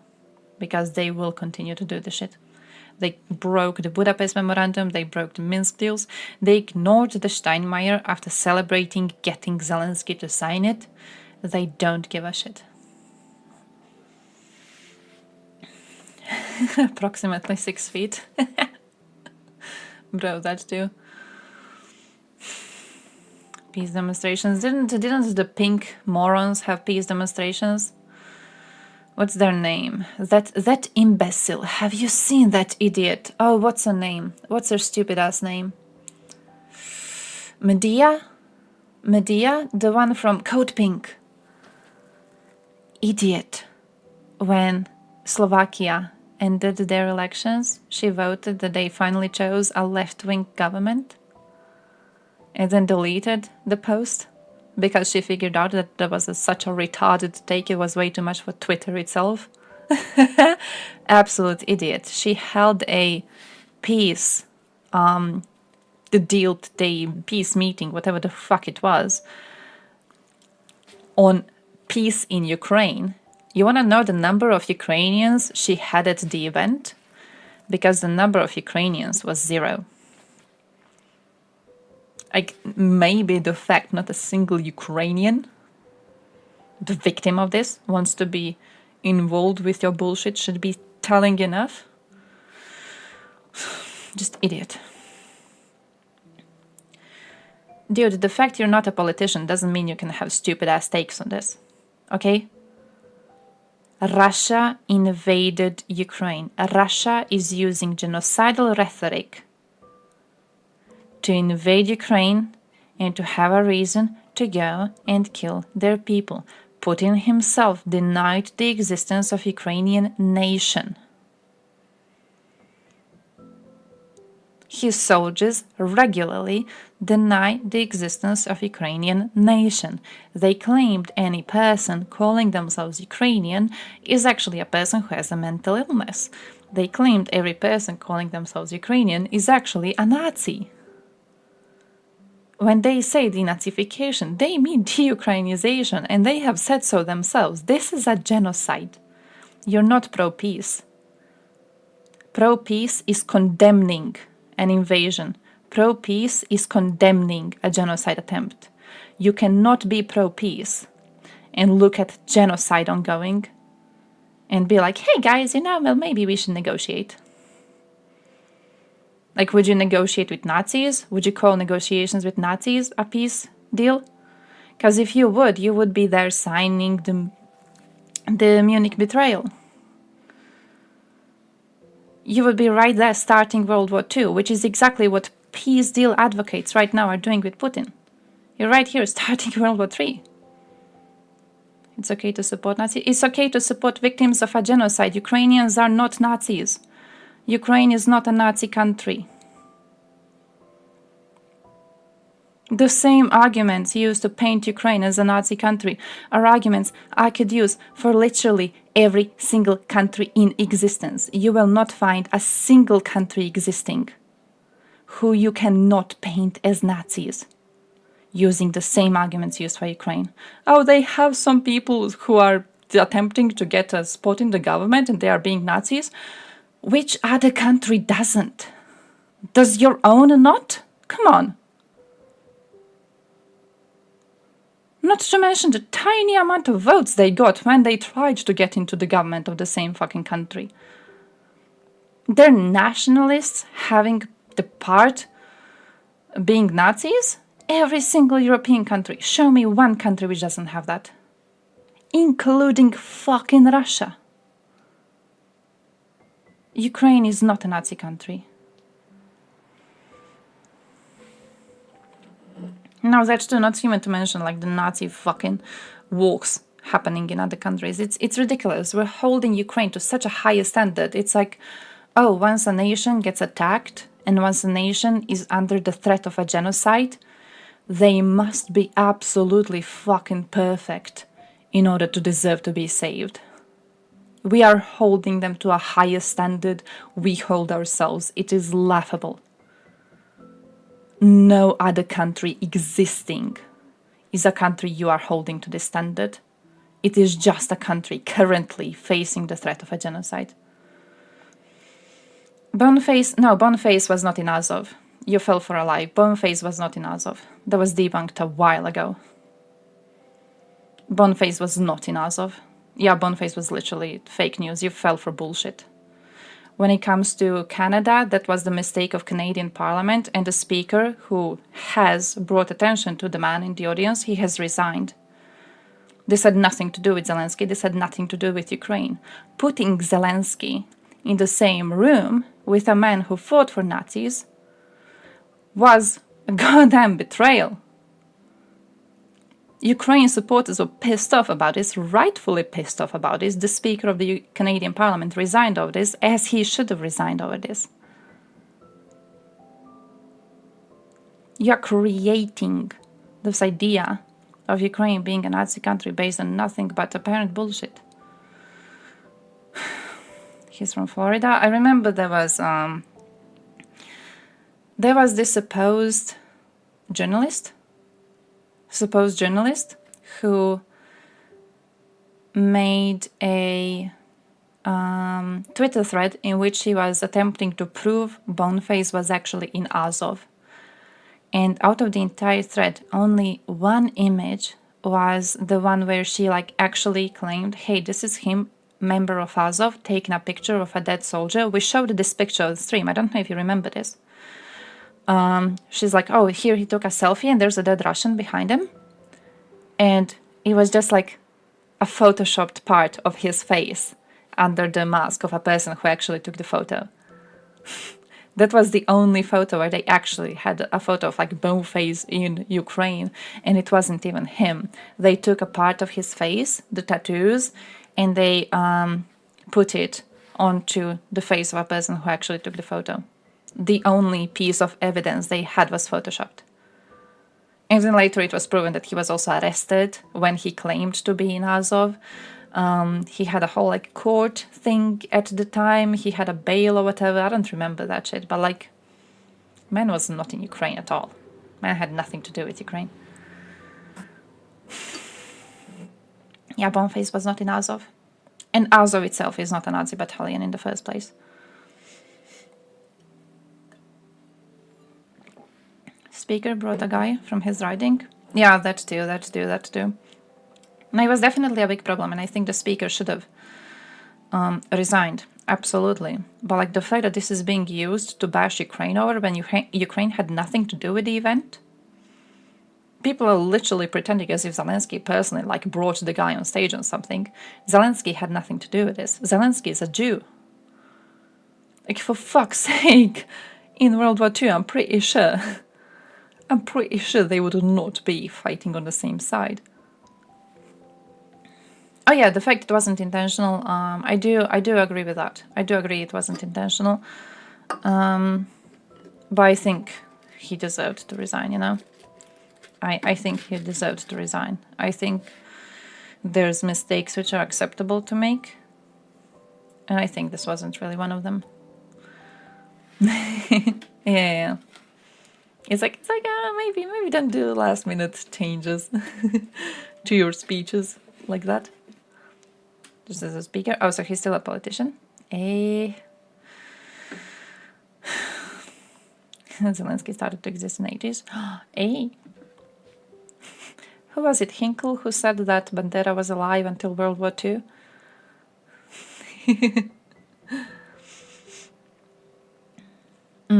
I remember that.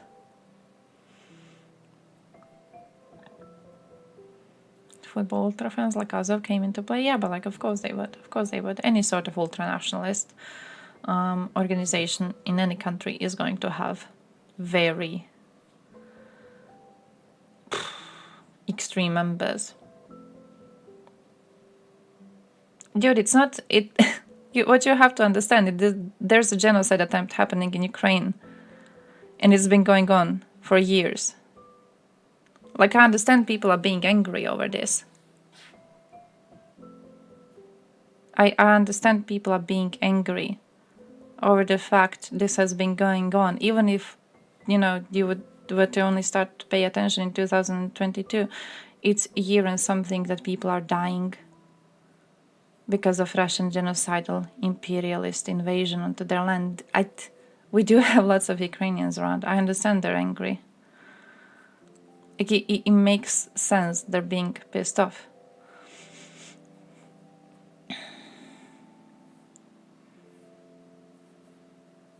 As of with Bandera?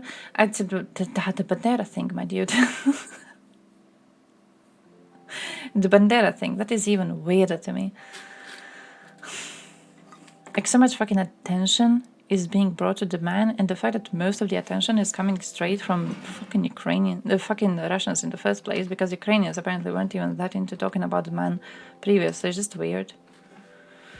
Supporting Ukraine doesn't mean we have to support all the nationalists. I think...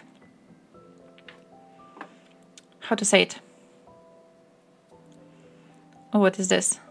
World's gonna end? I think that's when the rapture is gonna be, because then nobody can actually have a recording of us all disappearing. Nothing will be working. That would be the perfect time for Jesus to come get his people, because nothing it's killing people. People had heart attacks. People, all kind of things are happening because of a certain frequency. And remember, people gonna die today. Remember this movie right here, Cell. Very, very important. And John Cusack and this movie Cell, the cell phones all come on at the same time. Now the thing is that, like, I understand what you mean by only trying to learn, but like stuff like Boneface, like, girl, you gotta check the sources you're following online. You know, just shit like falling for Boneface, the fake news, that's like 3 steps too deep into conspiracy theory. That's that's already kind of balls deep.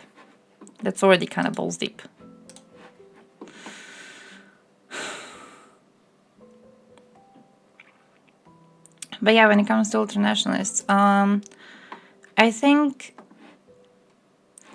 realistically, it's the same as the situation we've seen here, right? It's the same as what we have seen here. When it comes to an invasion happening onto your country, when it comes to people having to die for your country, it's going to be mostly nationalists volunteering for that shit. You know, it's gonna be mostly the extremists.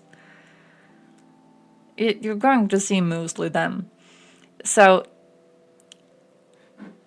I understand that in peacetime, nationalism is harmful, ultranationalism especially so, right? And it's a conversation that constantly must be brought to people, and it's being used for a lot of very populist views, lots of, what's the word? Manipulations by your politicians, right? So being careful about nationalism is absolutely smart. Here's a problem though. Arguing against it when it comes to a nation currently fighting against a genocide attempt on itself is a bit unrealistic. It's a bit unrealistic. It's like when people, look at Ukraine right now and they're like, oh, why isn't Ukraine solving its problem with like looking into its history and admitting its past mistakes and shit like that? It's like they're fighting Russia right now. They're a bit busy. They're a bit fucking busy, okay? This is not really something you would expect out of any other country. And again, this is holding Ukraine to a higher standard that you would hold your own country to. Plenty of our countries have unresolved issues with the past. Like, I'm Croatian. I'm the first one in the line here, okay? Ustaše movement is still strong in Croatia. HOS still exists in Croatia. If you take a second to look at our football fans, you would see huge issues, and you would definitely see some Nazis in the mix.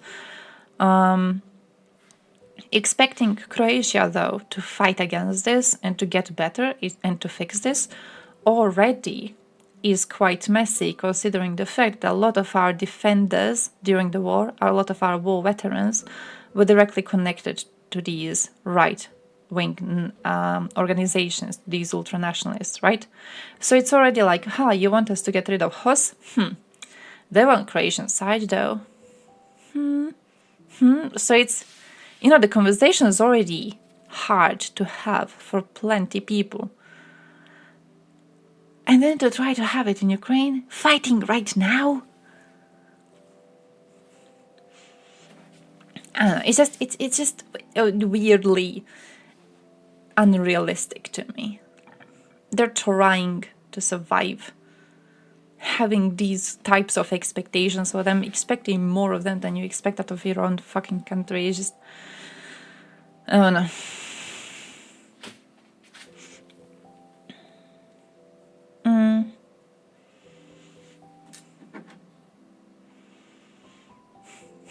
Labs and mosquitoes, that too. Difference between a nation state and a nation. Okay, yeah, that's true, definitely. Definitely. Oh, I remember that was really good.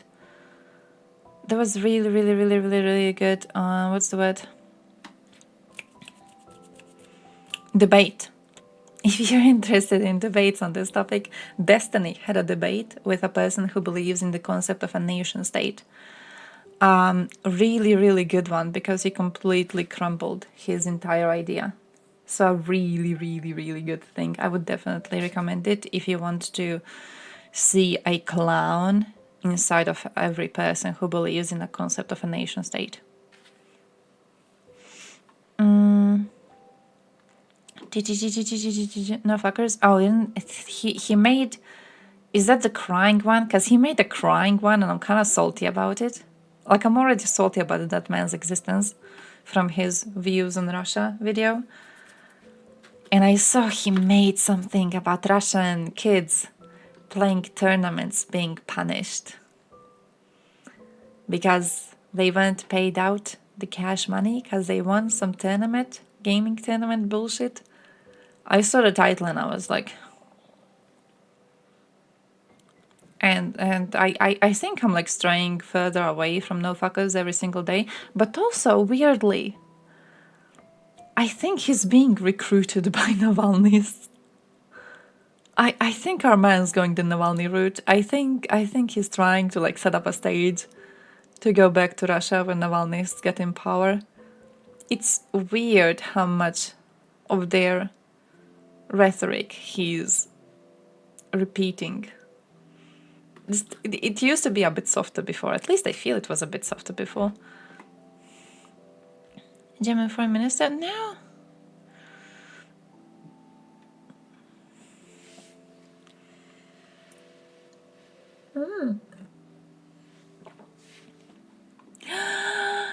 She's here! I've heard the sky is supposed to be bluer here. She's here!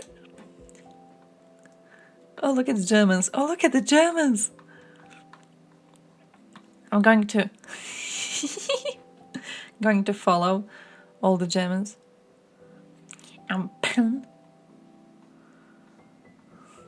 going to follow all the Germans here. Holy shit, noise.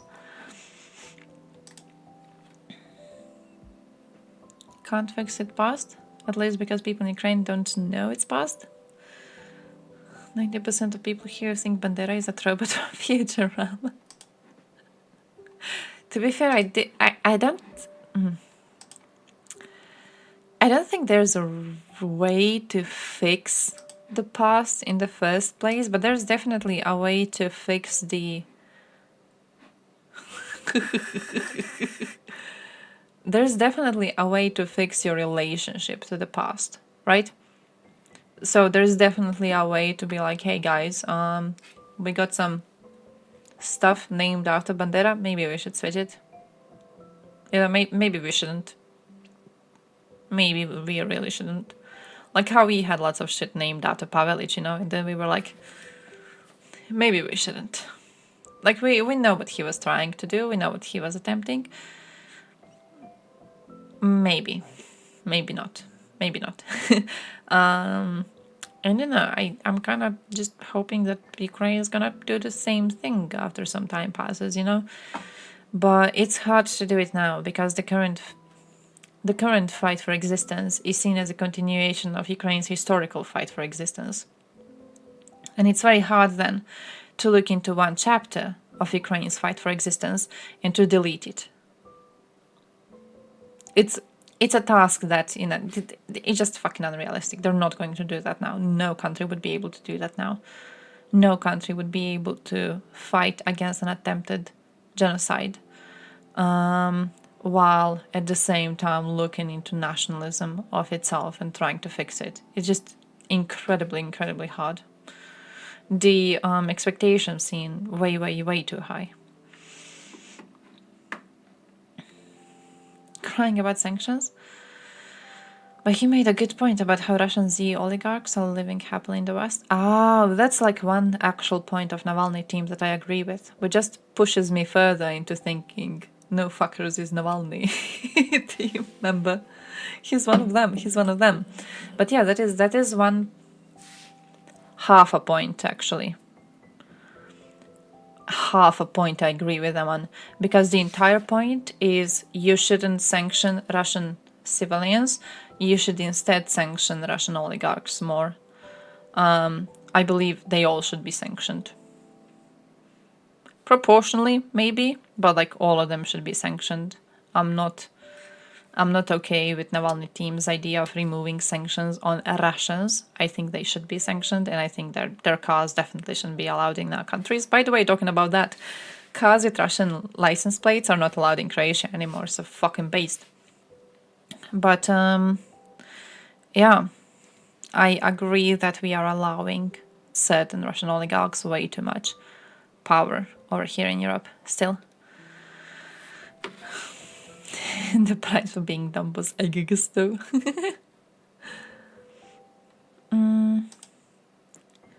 Ukrainian YouTuber made it onto German news. Oh? Wait.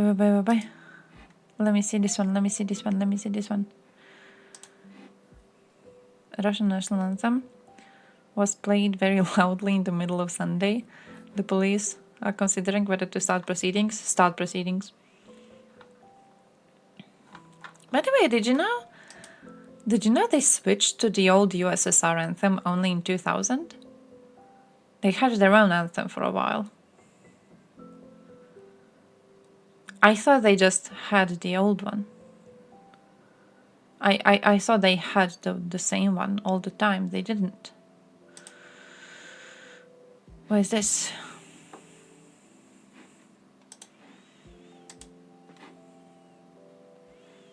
Soon Ukraine will be ours anyways.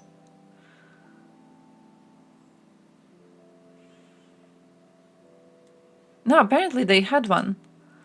Apparently they had one because I was seeing, who was it? Someone from Lithuania, I think. Started following this one really pretty NAFO girl, and I can't remember where she's from. But she made a post and it was like, when did you know Russia is not possible to be saved, basically? Like, when did you know they're hopeless? And lots of people were being like, oh yeah, when they invaded Crimea, like that was too much. Which already for me, it's like Georgia was GG for you? But okay. But like someone posted and their response was in 2000 when they changed the anthem. Because apparently for a while, they tried to move away from USSR and they just gave up on it. They were like, nah, I don't like this. I don't like this.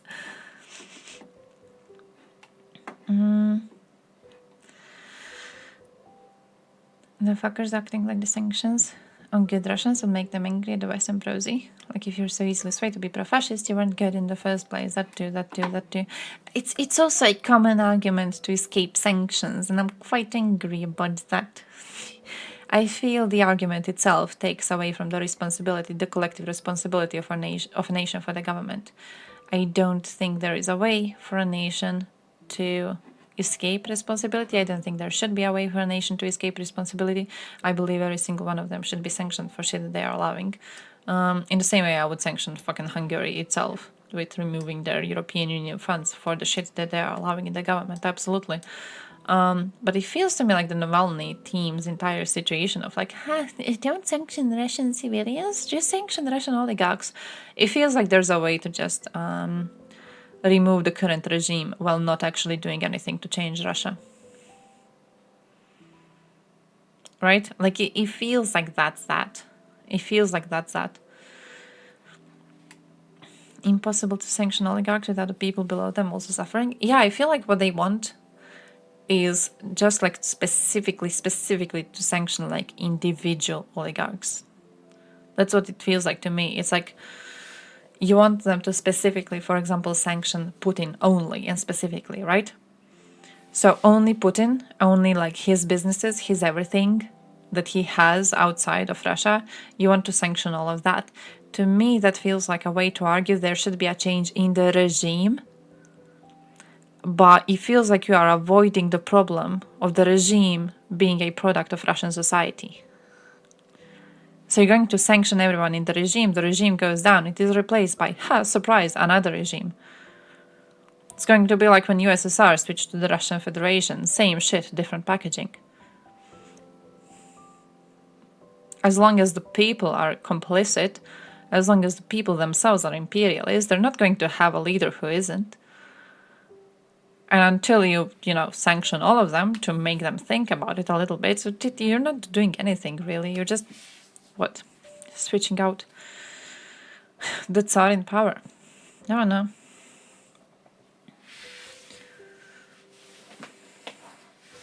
Even poor Russian spending and taxes support Putin. Yeah, that too. Trickle-down sanctions. I mean, I feel like they could, actually. I feel like they could. I feel like trickle-down isn't good enough, though. I don't want them to be trickling down. I want them to be strong. I want them to be effective. I want them to sanction all of them. Just like do proper sanctions. Sanction everyone inside those borders. And then sanction them some more. Oh, by the way, I have a video saved on inflation in Russia. We need to look into that. Also, I have a video saved on Kosovo. I have videos saved of a lot of things. Also, I have a video saved on multi-tier Europe. Also, let me show you this one because we haven't looked at this one. Що ж, настав час вирішити головне рівняння. Go back. Що ж, настав час вирішити головне рівняння. Отже, Росія вторглася в Україну. Знищила цілі міста, вбила і зруйнувала життя багатьом українцям. А також вже 20 місяців обстрілюють цивільні об'єкти України. Отже, питання. Хто почав війну? Росія. Невірно. Во всем виновата. I'm not commenting. I'm not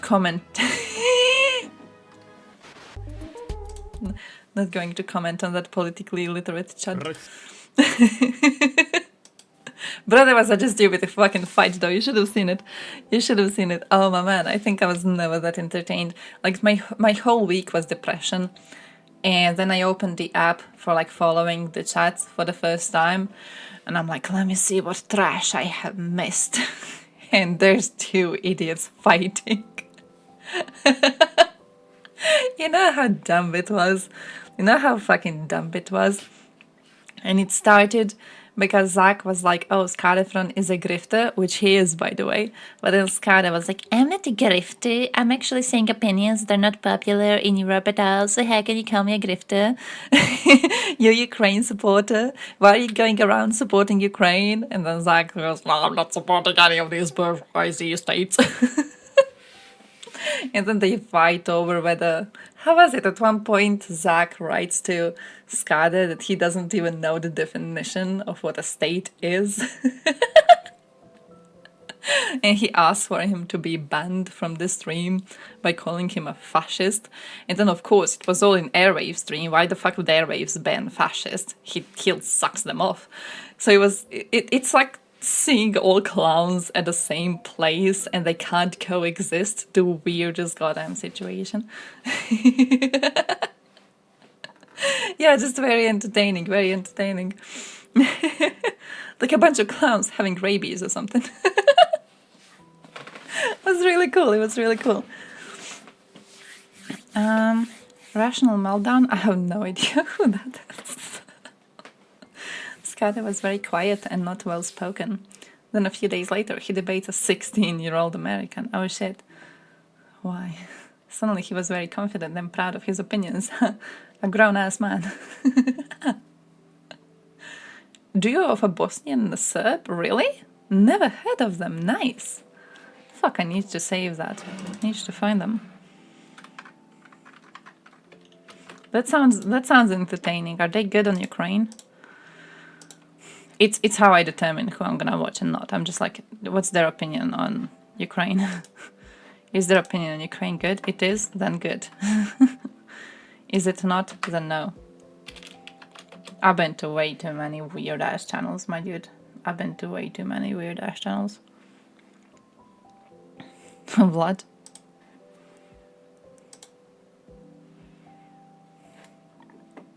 Kind of like the idea of there being a Bosnian. Need to go and follow them. You're a Ukraine supporter now? I mean, to an average commie, I could see why that would be an insult. It was very, very weird to see them fight. It was very, very, very weird to see them fight. They support NATO intervention in 90s. I mean, of course, they're Bosnian. I have yet to meet a Bosnian who doesn't, my dude. That's like a unicorn. Oh, the Serb does too. Oh, that's impressive. Based, but impressive. That did not expect that. Not expect that for a Bosnian.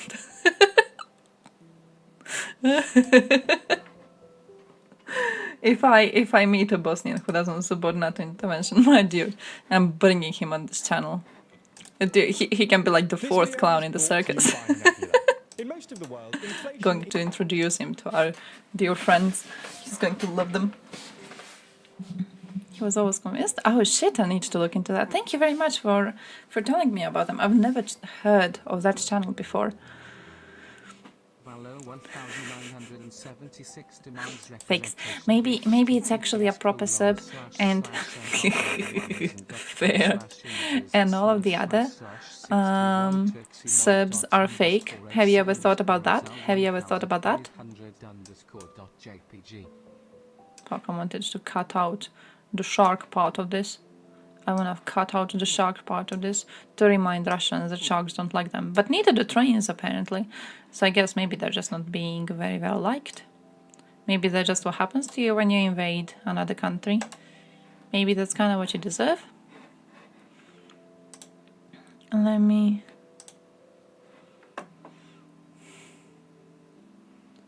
Proletopia, German, Bosnia, Vatnik. Hates NATO, EU. Aye.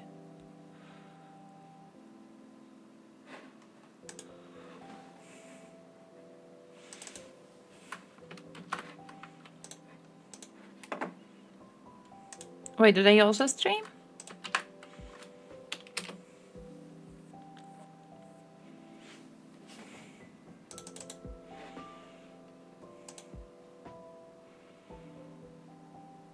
Nothing to lose but chains, but it is difficult to free fools from the chains they worship. Left wing. I kinda love the fact that left wing right now has become like a red flag. There's something weirdly poetic about it.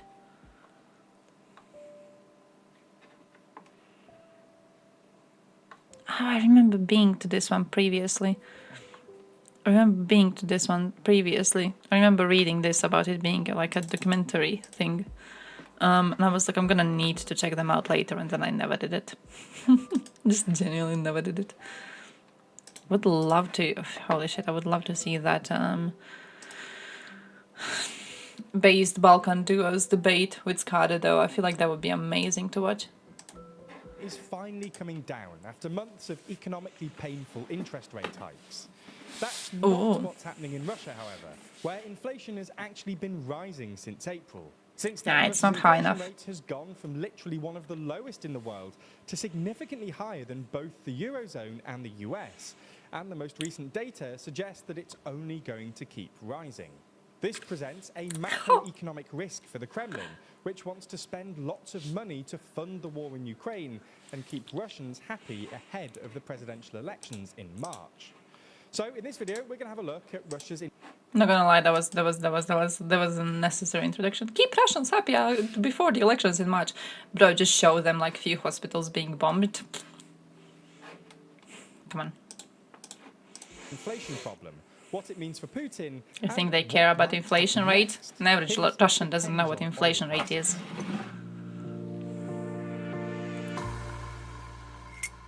Before we start, if you haven't already, please consider subscribing and ringing the bell to stay in the loop and be notified when we release. By the way, we're supposed to do religion and politics of European Union. I keep on seeing the timer and wanting to comment on it, and then I forget.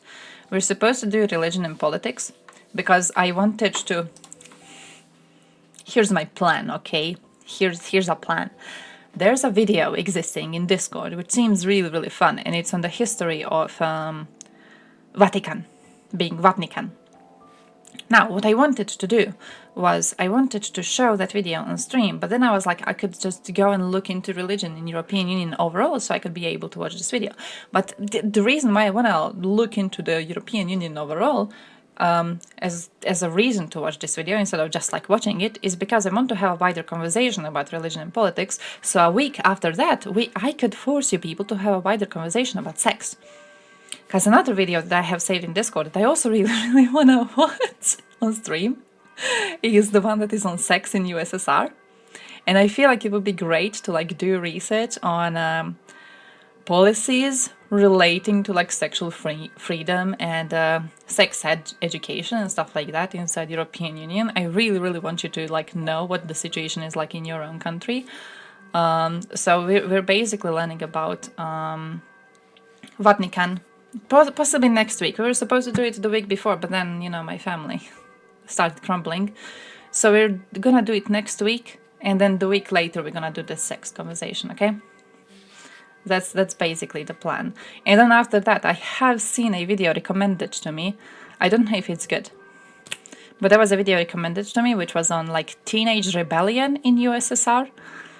And I feel like it would be interesting to do like to see into the ways that they were doing rebellion and stuff like that, and then to see how European Union is dealing with like teenage rebellion now.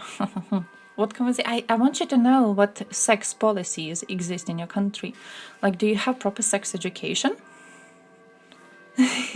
Did you know Croatia yesterday had a news report on how proper, comprehensive sex education makes teenagers less likely to engage in risky sexual behaviors and therefore less likely to, you know, have teenage pregnancies. Yesterday I saw it on the news. It was said as if it's a hot take. I was looking at it like, huh? My mother on the side, she's like, ah, they're bullshitting again. I'm like, no, they're not. That's like actually true. That's actually true. If you teach them what sex is and how it's done, they will do it smarter and they will not stay pregnant as often. That makes a lot of sense, I have to tell you. Considering the fact I knew a number of women who thought they could not get pregnant if they did not wish to get pregnant, because a god must bless every baby coming into existence. I'm pretty sure having proper sex ed would help with that, you know what I mean? With a real life girl. To be fair, how do you know I'm not an AI? You don't, that's true. Loser. Well, he doesn't support the bombing of Serbia even though he's Bosnian? No. No.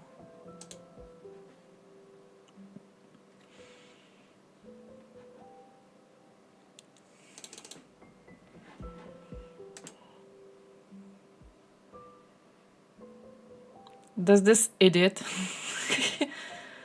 think Russia supported Serbia back then? He does, doesn't he? He thinks Russia supported Serbia. Fun fact, Russia did not support Serbia. Russia did not support Serbia during the Yugoslav wars. Russia couldn't give less of a shit about Serbia. It was against the NATO intervention, but it didn't support Serbia. It supported Croatia. So this is kinda... Why is he like, oh, what should the Russians have done? Start nuclear war over Serbia? Over Serbia that they didn't give a shit about? Over Serbia that they called fascist? Why would they even think about doing that? What is he comparing that to?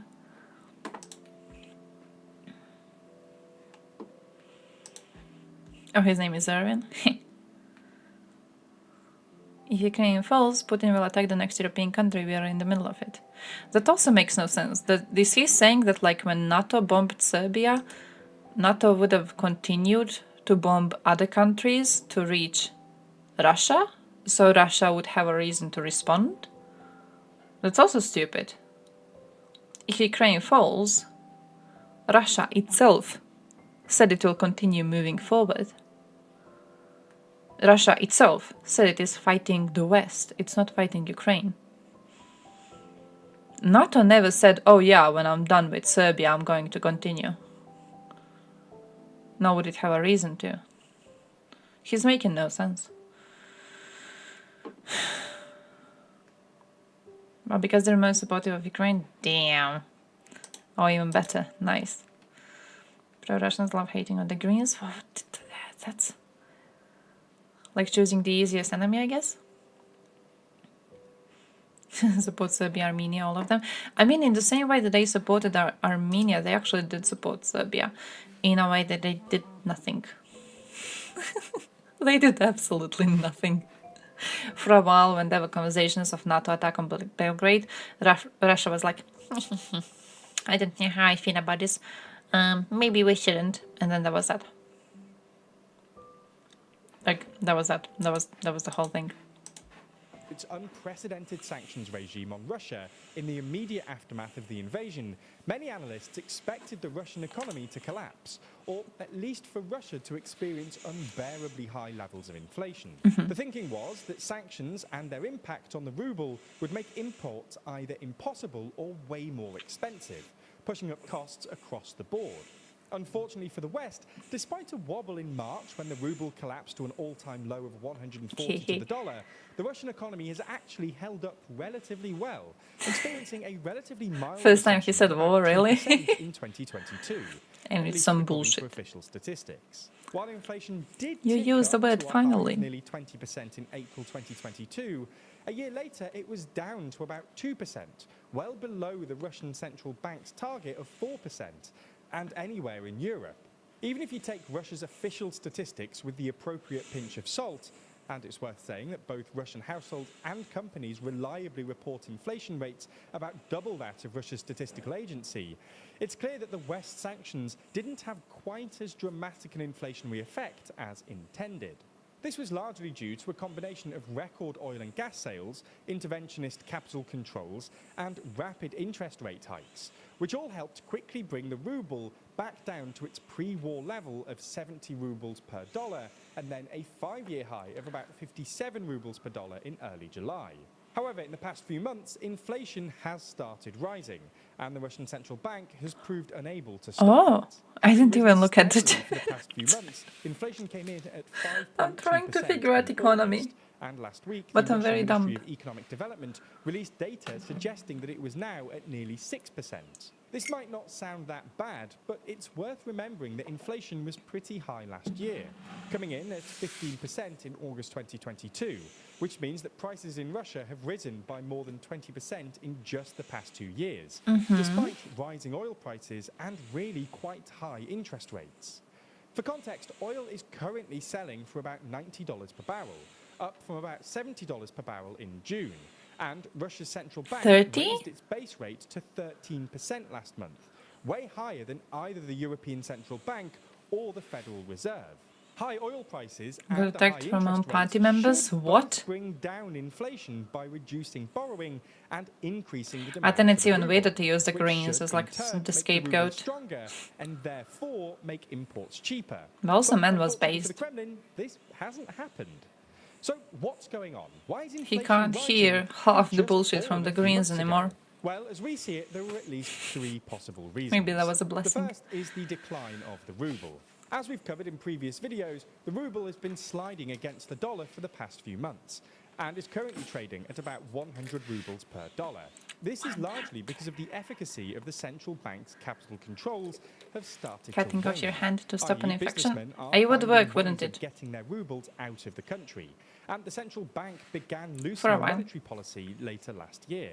The But then we second is continue strong sanctions. domestic demand. European Union is preparing new Essentially, Russians are sanctions, still by the way. buying Did you lots see of they went to stuff, Kyiv to do a which meeting? pushes Because they up went to prices Kyiv to do a and meeting. inflation. This has been an interesting phenomenon in the Russian economy. Neither sanctions nor the war really had much of an effect on economic activity, which continued to grow for most of 2022. The third reason is sanctions. While for the most part, Russia has found ways around the sanctions by either substituting imports or using Central Asia to circumvent them, this trade friction still has some impact on the cost of imports, which pushes up inflation. Unfortunately for the Russian central bank, steep interest rate hikes in the past 6 weeks or so have had little impact, and there's reason to believe that this bout of inflation will be more persistent than they'd like. First, in part because a significant fraction of working-age Russian men are either involved in the war in Ukraine or have emigrated to avoid conscription. Russia's unemployment rate is at a historic low. Significant While this part might is sound not like a good all of thing, them, which it's is an not enough. inflationary risk, because low unemployment means higher wages, which means more demand and more inflation. Second, survey data suggests that Russians have inflation expectations. Essentially, Russians expect inflation to stay high for a long time, and this can create more inflation because it encourages employees to ask for more wages and companies to set higher prices. This has created a bit of a problem for Putin and the Kremlin, who've made it clear that they want to spend a lot of money in the next year or so. According to Bloomberg, the Russian Finance Ministry is planning to both increase defense spending from 3.9% to 6% of GDP and raise social security spending to keep ordinary Russians happy ahead of the presidential election in March. Obviously, spending this much money is an inflationary risk, especially if They're the going to ruble lower continues that to shit. decline, and it pits the Russian Finance Ministry against the Russian Central Bank, who've made it clear that their priority is bringing inflation down, not facilitating government spending. Ultimately, whether Russia can get away with spending this much while inflation is on the rise depends a lot on oil prices. While Russia is selling its oil at a discount, both because of sanctions and the G7 oil price cap, it's still benefiting from the rise in oil prices, which is now trading at over $90 per barrel. If oil prices continue to rise or stay high, then Russia should be able to spend big without stoking inflation. If, however, oil prices start to fall, then things will be significantly more difficult for the Kremlin. Ultimately, no one knows where prices will go, so we'll just have to wait and see. But the West should be praying this upwards trend reverses itself soon, and it's yet another reminder of the geopolitical importance of oil.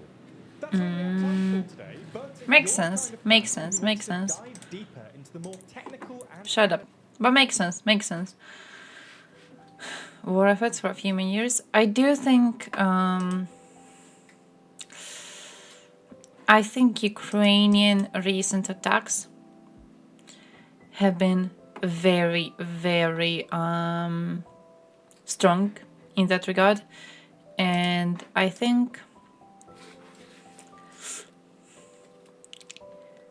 I don't think they're doing as well as they would need to in order to be able to win a long war. I also think that when it comes to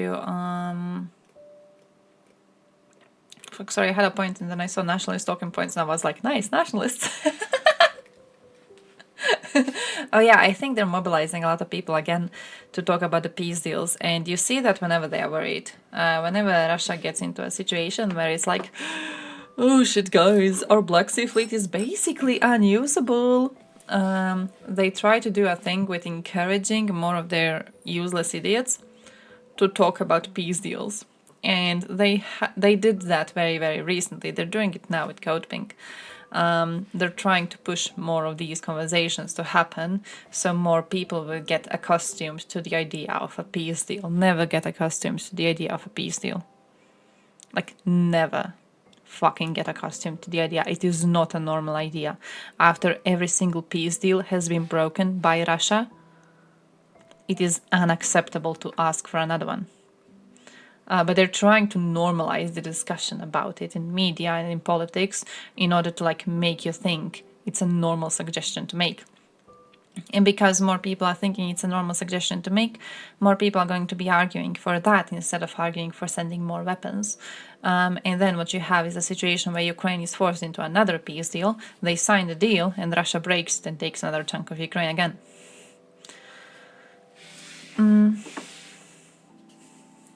Nationalist parties can still be anti-renewables and anti-efficiency spending. We could make such nationalist points about self-reliance and hitting the Russian economy. I feel that's a very, very interesting thing, though. Yeah, why do you hate on SOCDEMs?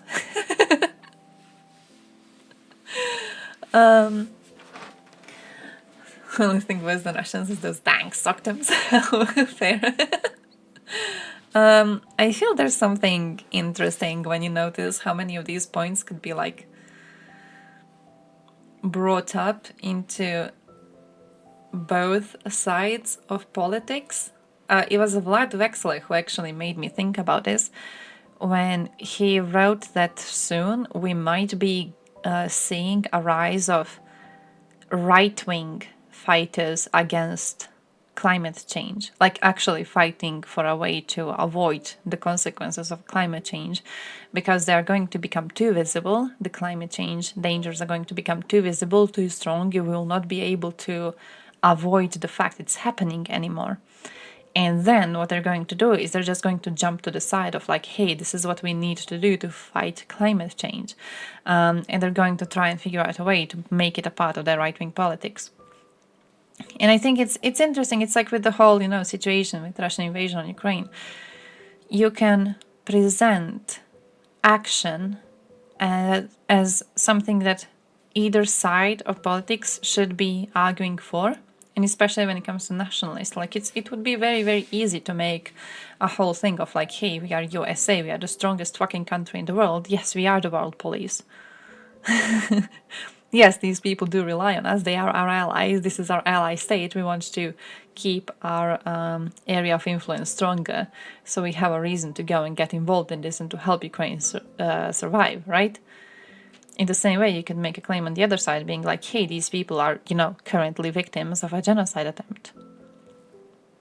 They are currently victims of an imperialist genocide attempt. Russia has been waving flags of the Russian Empire next to the flag of Russian Federation. Putin called himself a Tsar. He denies the existence of Ukrainian nation. It is very, very obvious what he is trying to do there. It would be very, very easy to make a fucking claim for this. It's just that I feel like overall we have just gone dumber on these things, and people are falling for just absolute conspiracies. It's not even it's not even like, oh, a difference in opinions. It's like any way to present a isolationism idea to Americans when it comes to Russian invasion in Ukraine, it always requires lying about this. It always requires lying about it. It's like I have never spoken to a person who thinks we shouldn't give aid to Ukraine without them falling for Russian lies. Never. Not once did I have a conversation with them in which in like 2 minutes they didn't go, oh, well, actually Ukraine has been dumping bombas for the past 8 years. Never. Just 0 times. Just, I don't know. Walls like Attack on Titan. You can build those walls around Russia. You know, just like switch the perspective. Switch the perspective. It's not a war around your tiny little part of the world to keep you safe from everyone. It's a wall around Russia to keep you safe from Russia. Go build a wall there. Make Russians pay for it. If you sanction them enough, they won't have a choice. They will have to. Minsk 4. It's gonna be Minsk 33 in like few years. And then Russia is going to take another village when it breaks it. And maybe then they're going to be like, maybe Russia has been cheating on us all of this time. 214 coup by CIA. Or the next shit, which is Boneface. Fucking Boneface, my dude. Fucking Boneface. I fought a Croatian these days on Twitter. He goes, there's a UN resolution proving that Ukrainians shot a rocket into Poland. I'm like, I would love to see the mentioned resolution. Never got it. Never got it. I got 8 years of dumping bombas. I got 15,000 Donbass children dead. I got Satanists. I got Ukrainians banning Russian religion, Ukrainians banning Russian language, Ukrainians banning Russian books, banning Russian songs, banning Russian everything. Got all of those responses, and I kept on asking for the UN resolution to be linked for me because I would love to see it. Never got it. But like every single fucking time you ask these people why they don't support helping Ukraine, there's gonna be some straight out shit coming out of their mouth. Every single fucking time. It's just, nah. Balls of the coup. I love the coup idea. Wait, let me see what I wanted. We didn't finish this one. We have to finish this one, then I'll have to leave. I have to go around 8, my dude. I mean, actually, when Thompson starts streaming. I think I have to go when Thompson starts streaming. When does our Bosnian Serb-based duo start streaming?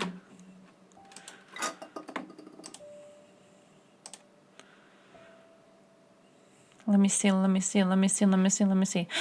days ago they streamed. 3 days ago? What's their schedule? I need to fix my schedule. When's their schedule?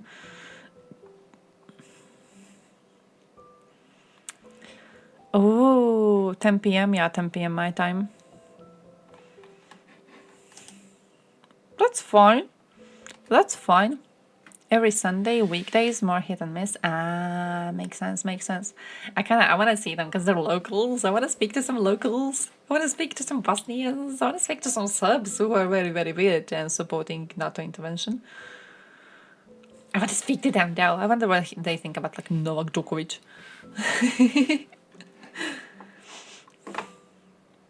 But yeah, let me finish my NAFO video and let me leave then. To come by. But little by little, Ukraine will be completely liberated. True. Thank you. True.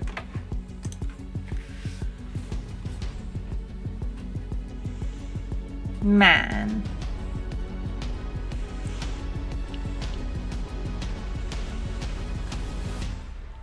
Nevertheless, 11 Until months, 10, our I battalion kinda- stayed in Bakhmut, so now we stay in only one of corner of Bakhmut. I wanted to fight with the do my Wagners, streaming and, until we, 8 now we fight with the regular to keep it army of constant, Russian but now Federation. that I stream When we until came to 10, Bakhmut I'm like, first time, until now, our battalion. I'm gonna bully showed them a into great starting result. earlier. We, Gonna be like, killed hey, you're Bosnian. more than Come on. 4,000 Wagners on the Kurdymovka, Ozryanovka and Klishivka cities. And we stay, we fight, and our battalion wanna say things for all guys for your support. This is very important for us. I want to present to you, it's our medal, and it's a document.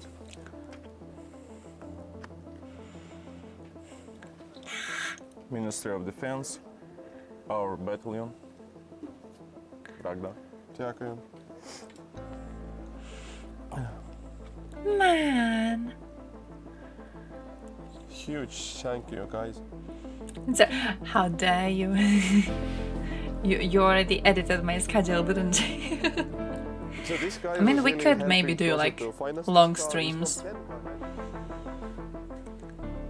You Few are not times still per in week, Bakhmut, or- just to Yep, go out this and on raid them. Bakhmut, we, if you know, We could do that, we one could of do Ever that. Bakhmut, I wanna support my was Balkan statue bros. of small fly. Wanna support my We Balkan stay brothers. around, very close.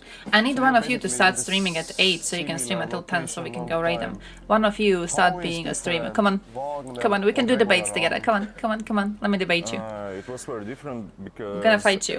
regular One of army you had is more a no technical fuckers fan. weapons. Which one of you? Yeah, but I'm gonna debate you, no fuckers. Anyway, it doesn't matter. We fight with the regular, with the Wagners.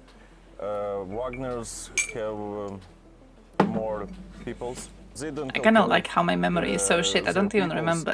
but regular army more effective, and they try to save their peoples. Is that how all not a streamers lot do of, it? Offensive of Sometimes I'm on scared our to come into positions. Top Sense because like a day Regular before army he have disagree more with me or drones, something, but FPV maybe he drones doesn't now, remember more it. artillery, tanks. Maybe he doesn't even remember it. Maybe he's like, yeah, that was someone stupid in chat. But this also means that it's more and more dangerous for you, or because there are more Only one time, like, how dare you? Yep, a lot. At last, We just at feel last bad 2 about the weeks, other dude. we lose That's why you do 8 debates cars. with me, 8 because I'm cars. always correct. Yep. On And the you can last get to 2 feel weeks. bad about Yep. yourself for a because of second. kamikaze drones, or Yep, kamikaze drone. He does like French cuisine, so. But he does like French cuisine, so I want there's to a show question. you an FPV drone. Its flight range Disagree, is up to didn't you? That 15 everyone, yeah, kilometers. true. It carries a weight of up to 1.5 Just- kg. I feel This bad drone coming is back one of the sometimes then. best I'm like, what if currently he available. remembers? What if I join the chat and he's like, oh, you're that stupid person who yesterday in my chat said Frenchies have bad food, which by the way is a biased opinion. They eat, what, frog legs? Snails? Shit, I don't know.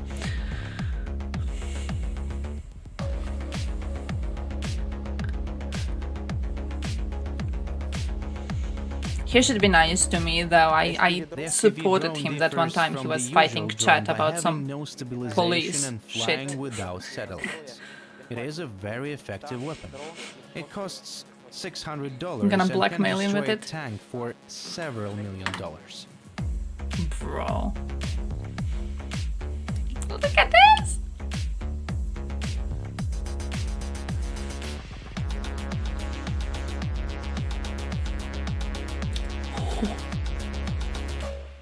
Ви вже всі чули про ці сумнозвісні. You have probably all heard of the famous Lancet drones. Lancets primarily try to hit heavy armored vehicles. А ця Look at him. техніка, вона, так би мовити, And ordinary cars are not a priority. This makes it possible to perform tasks with Yeah, I greater guess it was just guarantee one of dude. return I mean, of maybe there was person. something in the back. I don't know. It's like, look at this Russian. Bam. Recently, we have been concerned about the use of Russian aviation. росіяни застосовували авіацію і скидали знищення. They're dropping KAB-150 and KAB-250 guided avia bombs. Реально дуже потужна зброя. This is a very powerful weapon. My commander and my comrades who were with him were killed by such a bomb. Ой. Бомби загинув мій командир і The means of counterattacking is the use of air-to-air missiles to make enemy aircraft stay away from our airspace. Okay. Того, щоб ворожі літаки боялися заходити в зону, де вони можуть кидати оці керовані. So basically the long-term only solution is F-16. Yeah. Так. Тому If there is an opportunity to convey our great request, they say that F-16s can help us significantly in countering the enemy air force. Nice. Протидії повітряним силам ворога.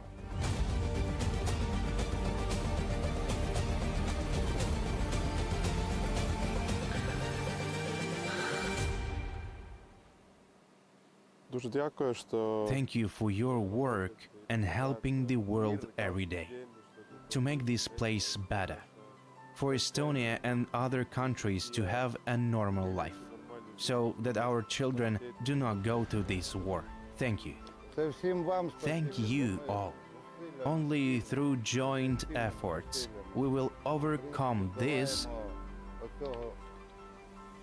as our blogger says, poop on the world map. Я не знаю, чи зможете ви це перекласти.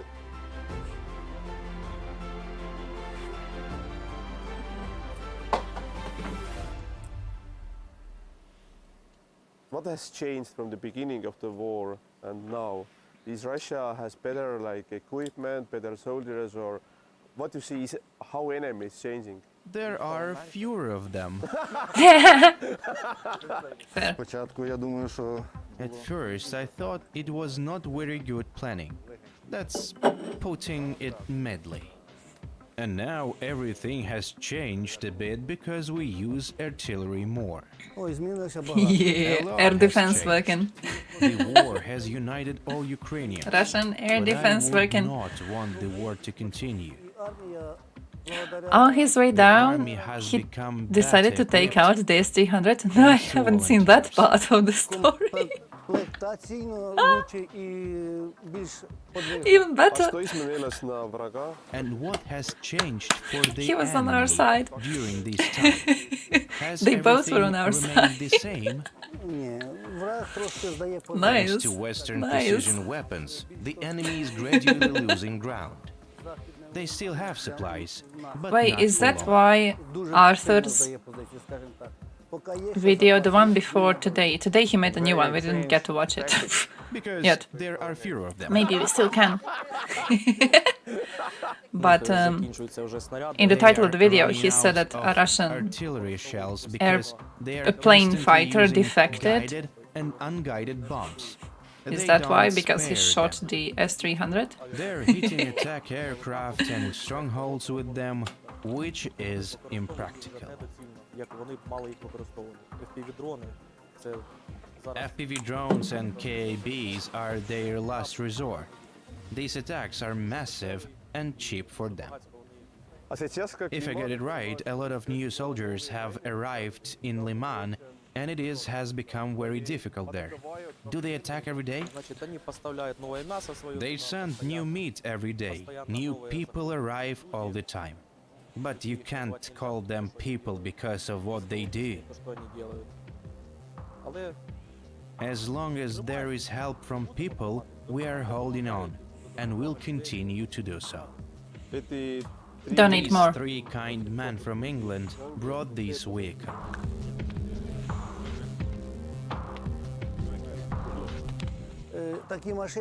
We really need cars like this.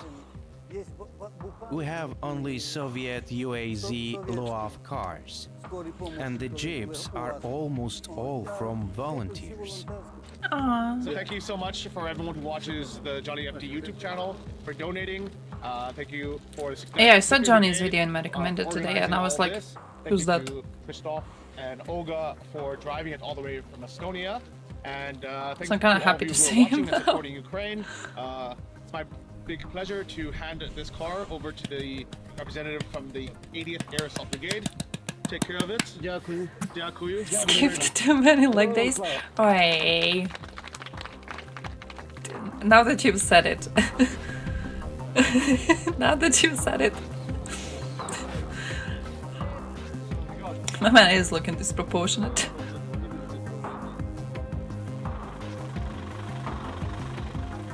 It's supposed to be like that. You know what's his military tactic? He does the thing. You know that those like cartoons, but there's like a wall, and then there's like one like goes out, and you think it's a pretty woman, and then the dudes are like a pretty woman behind the wall, and then they walk in, and there's actually a big burly dude, and he just has like very skinny, fancy legs, and he beats them up. That's what he does. He goes. So the enemy soldiers don't think there's a big burly man behind them. I've solved the theory. We're located in the Kupiansk Yeah, then he flexes, yeah. in the Semenivka forest. I think I have the... Where the largest group of Russian military personnel is located. Can't remember the cartoon name. Those three little girls that a dude made. Isn't the villain in the cartoon? Doesn't he have like pretty little dainty female leggies? Powerpuff Girls, thank you. They are not Powder longer puff. fighting as meat. Perhaps this is due I to watched the that fact one as that the units are not kid longer in German Wagner's only. men or Storm's Never learned the name of it in English. I don't even know the Croatian name for it. Of the Russian Federation. The 25th Yeah, regular I don't know army the of Croatian Russian name for it. Federation is located near us. It is the newly formed from reservists. They have completely different personnel and different tactics. We were near Bakhmut in the village of Berhivka and now in Kupiansk. If we compare these two cities, the terrain is different. There Everything was plain scary in there, German. and now we're in the forest. I watched In One the Piece in forest, German. The tactics cannot be the same as in city I watched or in the open. Horror Bread TV show in German. That was really scary. Do you know they have a come in Horror small Bread TV groups show? Closer to us, 2-4 people. Dig in, camouflage, and Bernd? This one. Nightmare Fuel when I was a kid. I don't even know what happened in that show. I genuinely have no idea what was even happening in it because I only saw it in German. But I used to be scared of this bread dude so much. And also of One Piece. Like I was scared of One Piece for a while. I thought it was a horror show kind of a thing. Because they were always speaking in German and beating each other up, and I was like... So yeah, sounds like a kid show. I know it was always on late at night, really, really late. But like my grandmother also doesn't know German. Holy shit, you have an emo. My grandmother also doesn't know German, so she would just allow us to watch it, and then we were just watching it, you know. She didn't really care too much. But man, I was scared of that dude. I genuinely don't know what was even happening in it. I just remember being lie scared. there for a day or more. When they start to understand our line of defense, they open chaotic fire in order to receive return fire and understand where our machine guns and heavy weapons are located. Открывают хаотический огонь в нашем направлении. Для чего? Для того, чтобы... Then they pass the coordinates of these points to the command unit and they attack us with artillery and mortars. Крупнокалиберного именно, не стрелкового. Потом передают координаты и нас, как обычно, кроет минометка, артиллерия. Ну, то есть I did not see this in Donetsk. There, they were even attacking us in tracksuits. It was something new for me. Это для меня, что было новое. Вы спросили. Do you have time for TikTok? No. There is neither cell phone nor internet there. We don't use Starlink there either, because we need generators, and that's too much noise. If I put it there, the guys will start having fun like, subscribers, dear subscribers. I don't need that. Thank God everyone in my unit is alive, so I want to continue this trend. Nice. Have you seen new Dylan's Instagram post? He probably posted on Twitter too, I don't know. Saw it on Instagram. Who are you and what do you do? It's related to As this, I'm not far as changing I the topic, okay? understand it, you do very important things. We are deminers. We're engaged in demining. We remove mines and remnants of unexploded ordnance from the battlefield, Ah, as he well does not as have it. Uragan and Grad MRLS rockets. On how they are playing World of Tanks. The Russians have put a lot of tripwires in people's homes. For example, when you open the door, a grenade explodes. Is this also a big problem? Or, for example, explosives on playgrounds? Do you find such things? Yes, we find such things. More often there are booby traps. They plant explosives in the anti-tank mines and thus hunt deminers who want to disarm the mine. Understanding how a deminer works, they set these traps so that the deminer is blown up.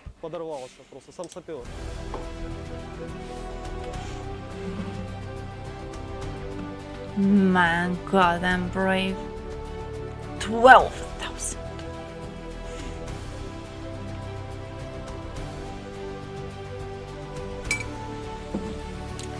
Nah, then the translator is cool, I like him. Demoners. You just don't know the We are a terms. universal sniper group. That's Our how it's task supposed to be is said. provide cover for assault aircraft, counter-sniper work, and work Spartan. on priority targets.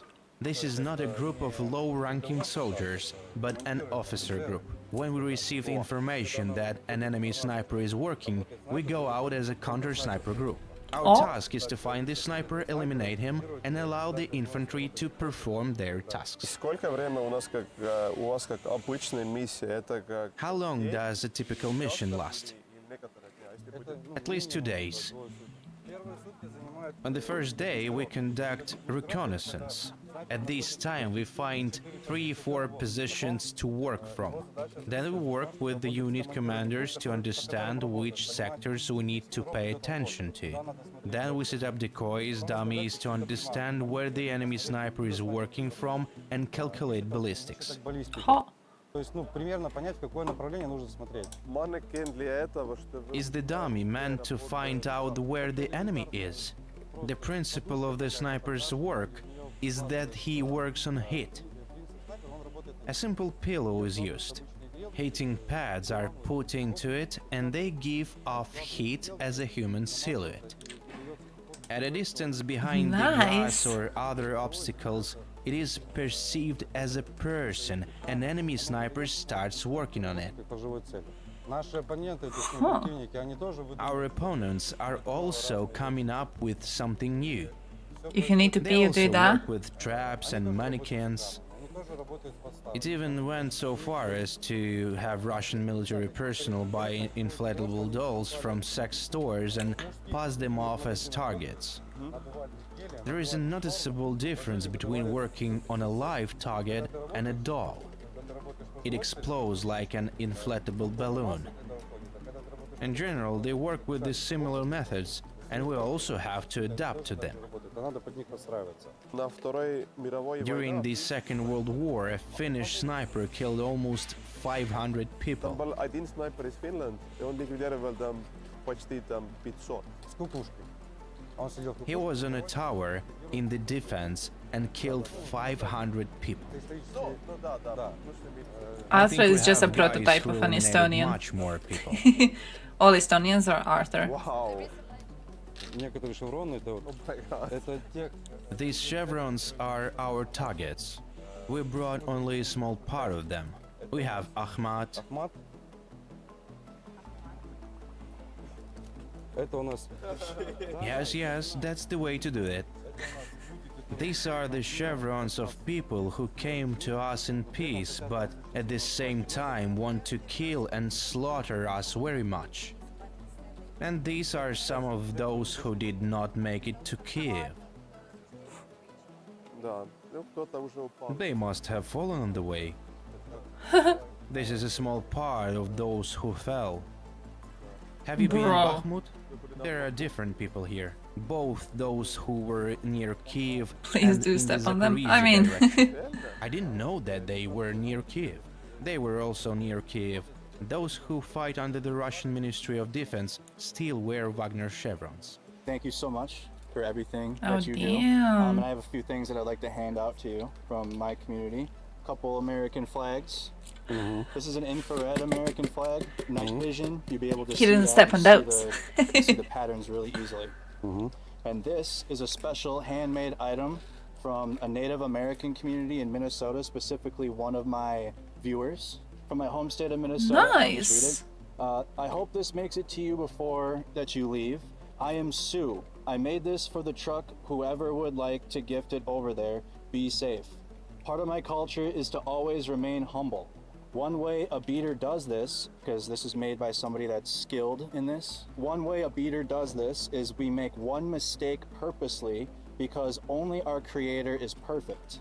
I hope you find the mistake and share it. So, Aww. Thank you. Мы тоже хотим поблагодарить. We want to thank everyone Oh, who it's helps cute. us and helps Ukraine. It But if is you do a mistake on very purpose, it's important not a mistake anymore. and pleasant situation because not fight. But we had to fight with such a neighbor who called himself a brother. Thank you all. Низкий поклон. I thank you on behalf of everybody in the United States of America for everything that you're doing, fighting this Russian invasion, protecting your homeland, and preserving the democracy that we all expect for the rest of the world. Thank you so much. Thank you. He's so great.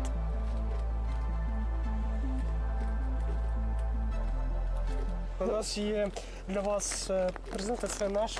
We have our own and trophy rations pack for you. Ah, this is Ukrainian. Okay. This is the Russian dry rations pack of the airborne troops. Cole Thompson. Це вважається. They are considered to be the elite of the Russian military. We are passing this trophy to you. I would like to wish you not to eat it. Alex, you should eat it.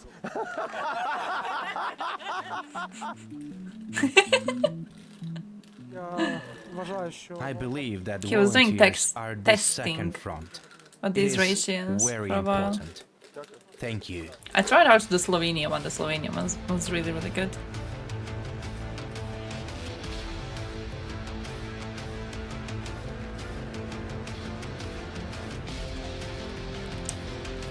'69th sniffing. Понад усе! Україна! Понад усе! Україна! Понад усе! Путін! So we have given now many trucks today. There are still a few which is going to the Fair. east, to Kramatorsk. But we keep doing. This is September convoy number 21, which you saw. But our next convoy is in October. In the basically second week of October, we will be back in Kiev with a new convoy, which will be convoy 22. Nice. And we will do many campaigns to help to collect money. This so we one's can help 15, more. right? So please follow us and please help us to help more Ukraine army, because we need to do it day by day, week by week, and we will depend on every fella help to basically let this war finish sooner. Thank you so much, and please keep following, please keep supporting. Slava Ukraine!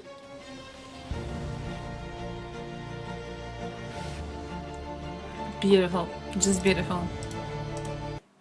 I wanted to show you this post. This post.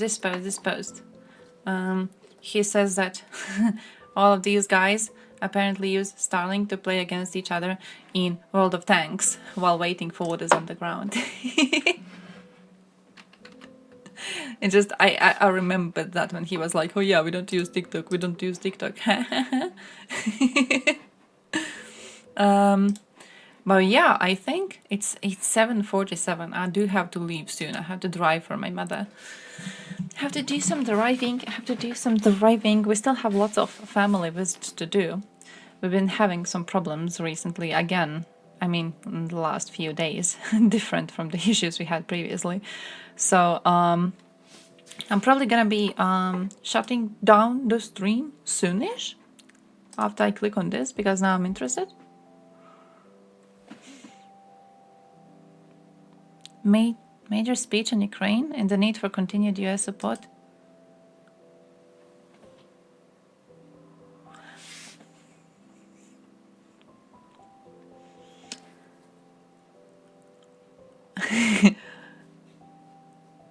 Is he going to give us something, or is he just doing a speech to be doing a little, like, is this going to change something is what I want to ask, but I don't know how to say it. Doing something good or looking for votes? I don't think it matters as long as we get something.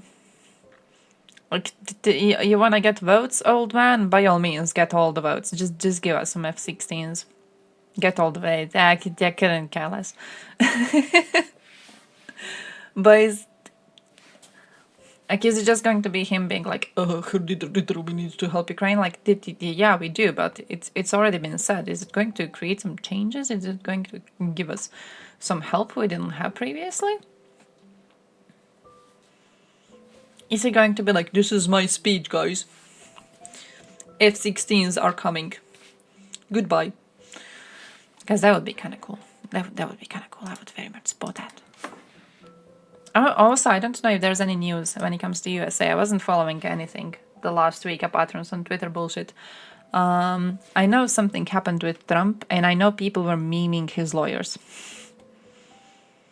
I don't know what happened. I just know people were mocking one of his lawyers.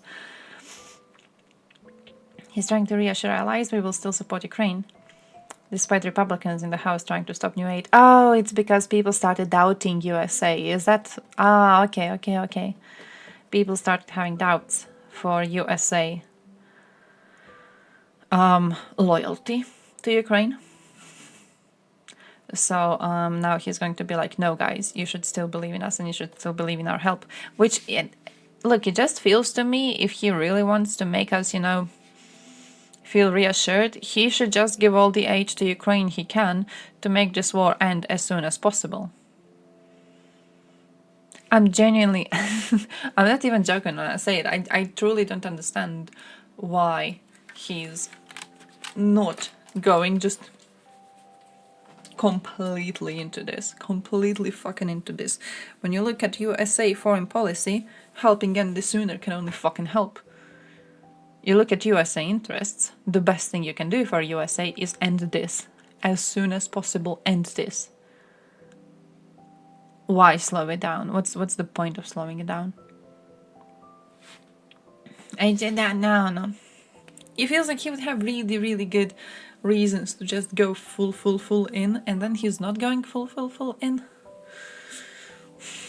Republicans who had 1 trillion for Afghan, that too. Man, I'm just worried about everyone. Holy shit, I'm worried about the Republicans, I'm worried about their leftists. I'm worried about Code Pink. Did you see the new Code Pink event? Do I even want you to see the new Code Pink event? I don't know. Where do I even find it? Someone probably tweeted about it. Dylan definitely tweeted about it. Dylan tweets about everything. They did a part of the event which was like, well, if we didn't help Ukraine, we could have solved world hunger. Oh, look at his post. 10 minutes ago. He posted on Instagram previously. It's because we people on Instagram are better. This post.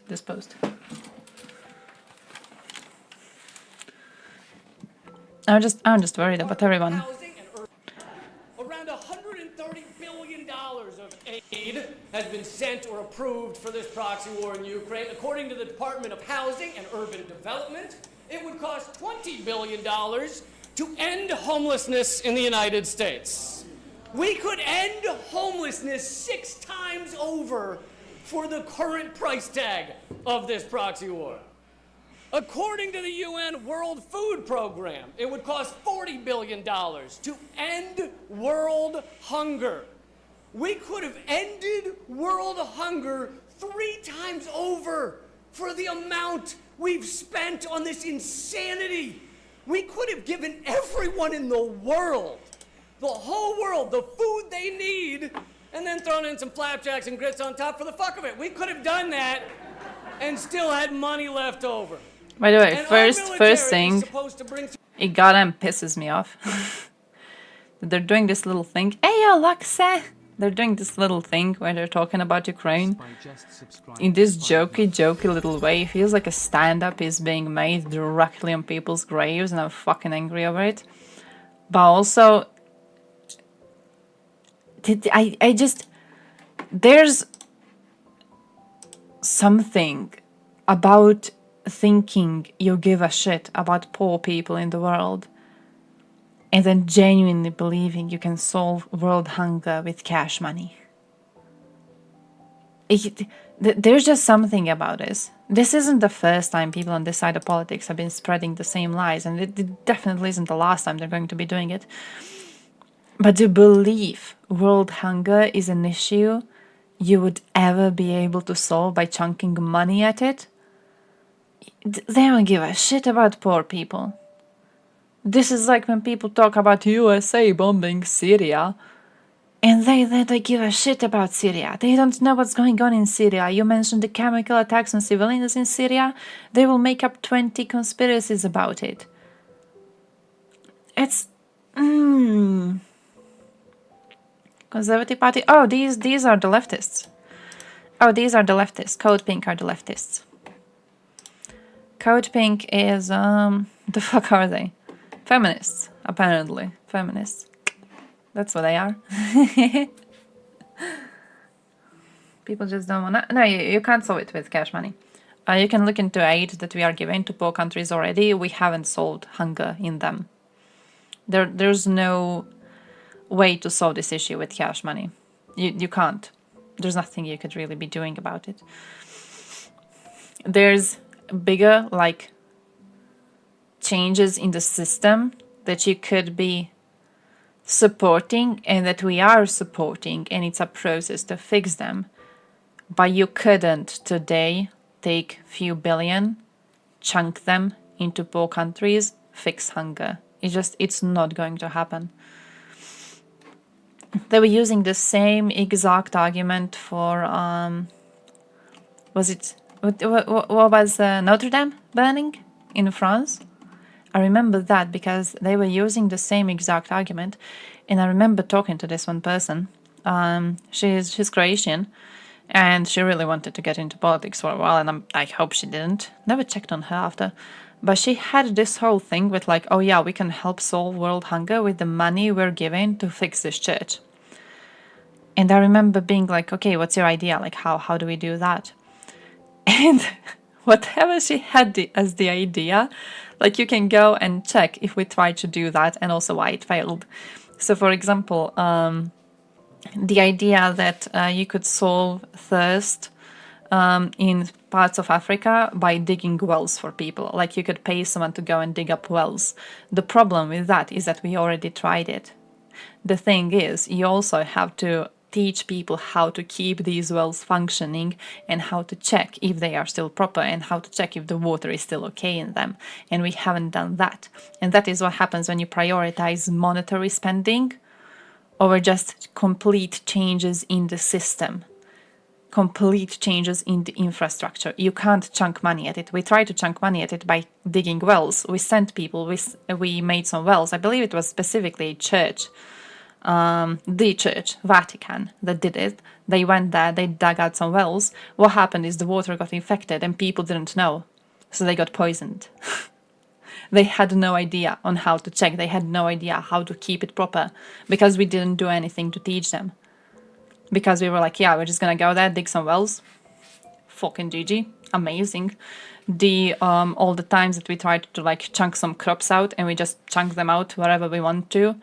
And then what happens is a neighboring tribe goes and attacks over these crops and burns them all down or something. Like you can't just chunk cash money at it. It's not that hard to solve, but the problem is that it requires an approach that is not a monetary approach only. You cannot fix this with money. The second, like, you go into the mindset of we could fix this with money, you are in the wrong mindset. This cannot be fixed with money. You can check the amount of aid we are given to countries. You will not be able to fix it just with that. We already are not able. We already are giving lots of aid to countries. There still is hunger. You can't fix it with money only. The idea you can fix it with money only comes from completely misunderstanding what the issue is in the first place, which ironically, shows that you don't really care about world hunger at all. Oh yeah. Oh no, I don't think women will be having more rights than men. I don't even think feminism is going into that direction, to be honest. I think we're going towards equality. At least like here, for example, I'm seeing quite good moves. We're having a move currently where previously women used to be going to pension very, very early compared to men. And like right now we are evening them, stuff like that. We're giving men the right to get parental leave after their child has been born, stuff like that. Like I'm seeing feminists bring quite good things around. We recently introduced stricter laws for femicide. We introduced stricter laws regarding sexual assault, stricter laws when it comes to revenge pornography. So I don't know, overall I think I'm seeing them doing GG stuff.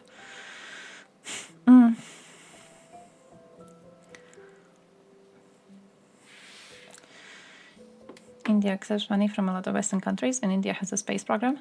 Giving them money doesn't fix the problem if it's not being spent well. Actually, I remember one of the... I need to find that website that I was looking at the time. It was really, really good. But one of the examples of like how we tried to chunk money at the system to fix it and it didn't work was actually India. Because they had a whole research on how many people die on the streets of India because people were driving these motorcycles, and then on these motorcycles they would put like a bunch of kids on it to drive them to school or whatever. And because, of course, it's quite unsafe to drive in these conditions, they would have lots of people being harmed as a result. So the idea was we're going to start an entire firm to create these tiny little cars. And then these cars are going to be given to families. So like a family has to just apply to get a car, and they get a car. And it's a tiny little car. It's still compact. It's still tiny. And then they will be able to safely place their kids inside this car and safely drive them to the destination. So they don't have to drive on a motorcycle anymore. And what has happened is we put quite a lot of cash money into designing this fucking car. And no one wanted it. Like, no one fucking wanted it. No one gave a shit about it. You can't chunk money and expect to fix a problem. It's not working. It's not gonna work out. In the same way, world hunger can't be fixed with money. If you think it can, you don't give a shit about world hunger. Revenge porn, it's publishing someone's nudes, for example, without their consent. It was specifically an issue of like if you get a nude from someone and then you end a relationship, and then in revenge against them you post their nudes around. Right? So it was not a crime in Croatia until like I think a year and a half ago. We fixed it by collecting signatures, by the way. The feminist organization, they made a Instagram post to collect signatures for a petition. We all went, signed the online petition, and managed to fix the law. Like a great initiative, and a great thing has happened as a result. Cobra effect? When the British said there was too many cobras. Oh shit, I remember that. They put up a reward for cobra skins. Instead of killing cobras were instead bred. And then the British wised up and stopped paying for the skins. And all the cobras were released. Yeah, like that. It reminds me, actually, I remember seeing something about... I need to look into the story. Was it Scotland? Where they had a thing with like... rabbit population issues. There were too many foxes or something around, and then they introduced a reward if you catch foxes. But what has happened is so many people were catching them that there were too many rabbits left behind, and then they were digging. You know how rabbits like dig the holes in the ground? There were so many of them digging around that they created structural problems for the houses in the vicinity.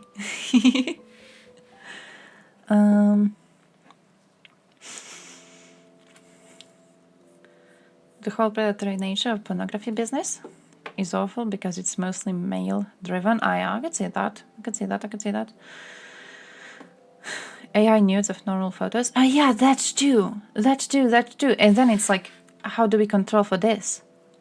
Is that revenge porn? What is that? Like how do you fight against that? Even for revenge porn, you know how hard it was to try and fight against this?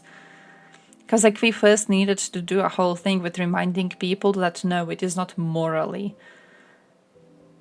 horrible to send nudes to someone. That was the first step you need to take when you talk about how horrible revenge porn is, you know? Like, hey, sending nudes to someone doesn't mean that these nudes are allowed to be shared, okay?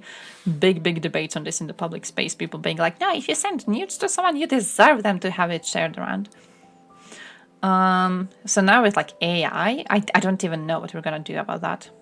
I have no idea what we're going to do about that. I think keeping private is fine to the extent of you not being discovered. I think morally you're still fucked. I think morally the second you open that AI thing, you know, the second you go and you like submit a photo of someone and try to see them naked in AI, my man, you're gonna be chilling down there with Prigozhin. You're going to be roommates. AI generated CP? Yeah, that too. Like, what do we do? What do we do? And then that creates a whole thing with like not even just AI generated, but like when you look at anime and shit like that, when you look at hentai and the specific fetishes you can find there, what do we do there? Like, legally? No, morally of course you're like fucked, but like legally? I've seen some dark parts of the internet, my dude. I've seen some dark parts of the internet. There was a Croatian famous singer. She made a hentai song, and it's a very problematic song because it fetishizes Japanese culture. Okay, it's supposed to be a funny song, but I remember as a kid googling what hentai is, and let me just tell you, like there would be interesting debates made in the public space over like, at which step in consuming this content do you need to end up in jail? You know what I mean? Like,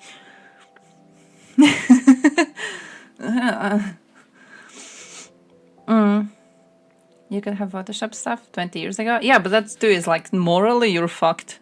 The second you open Photoshop and you put in the photo of someone's face with the intent of making them naked, morally,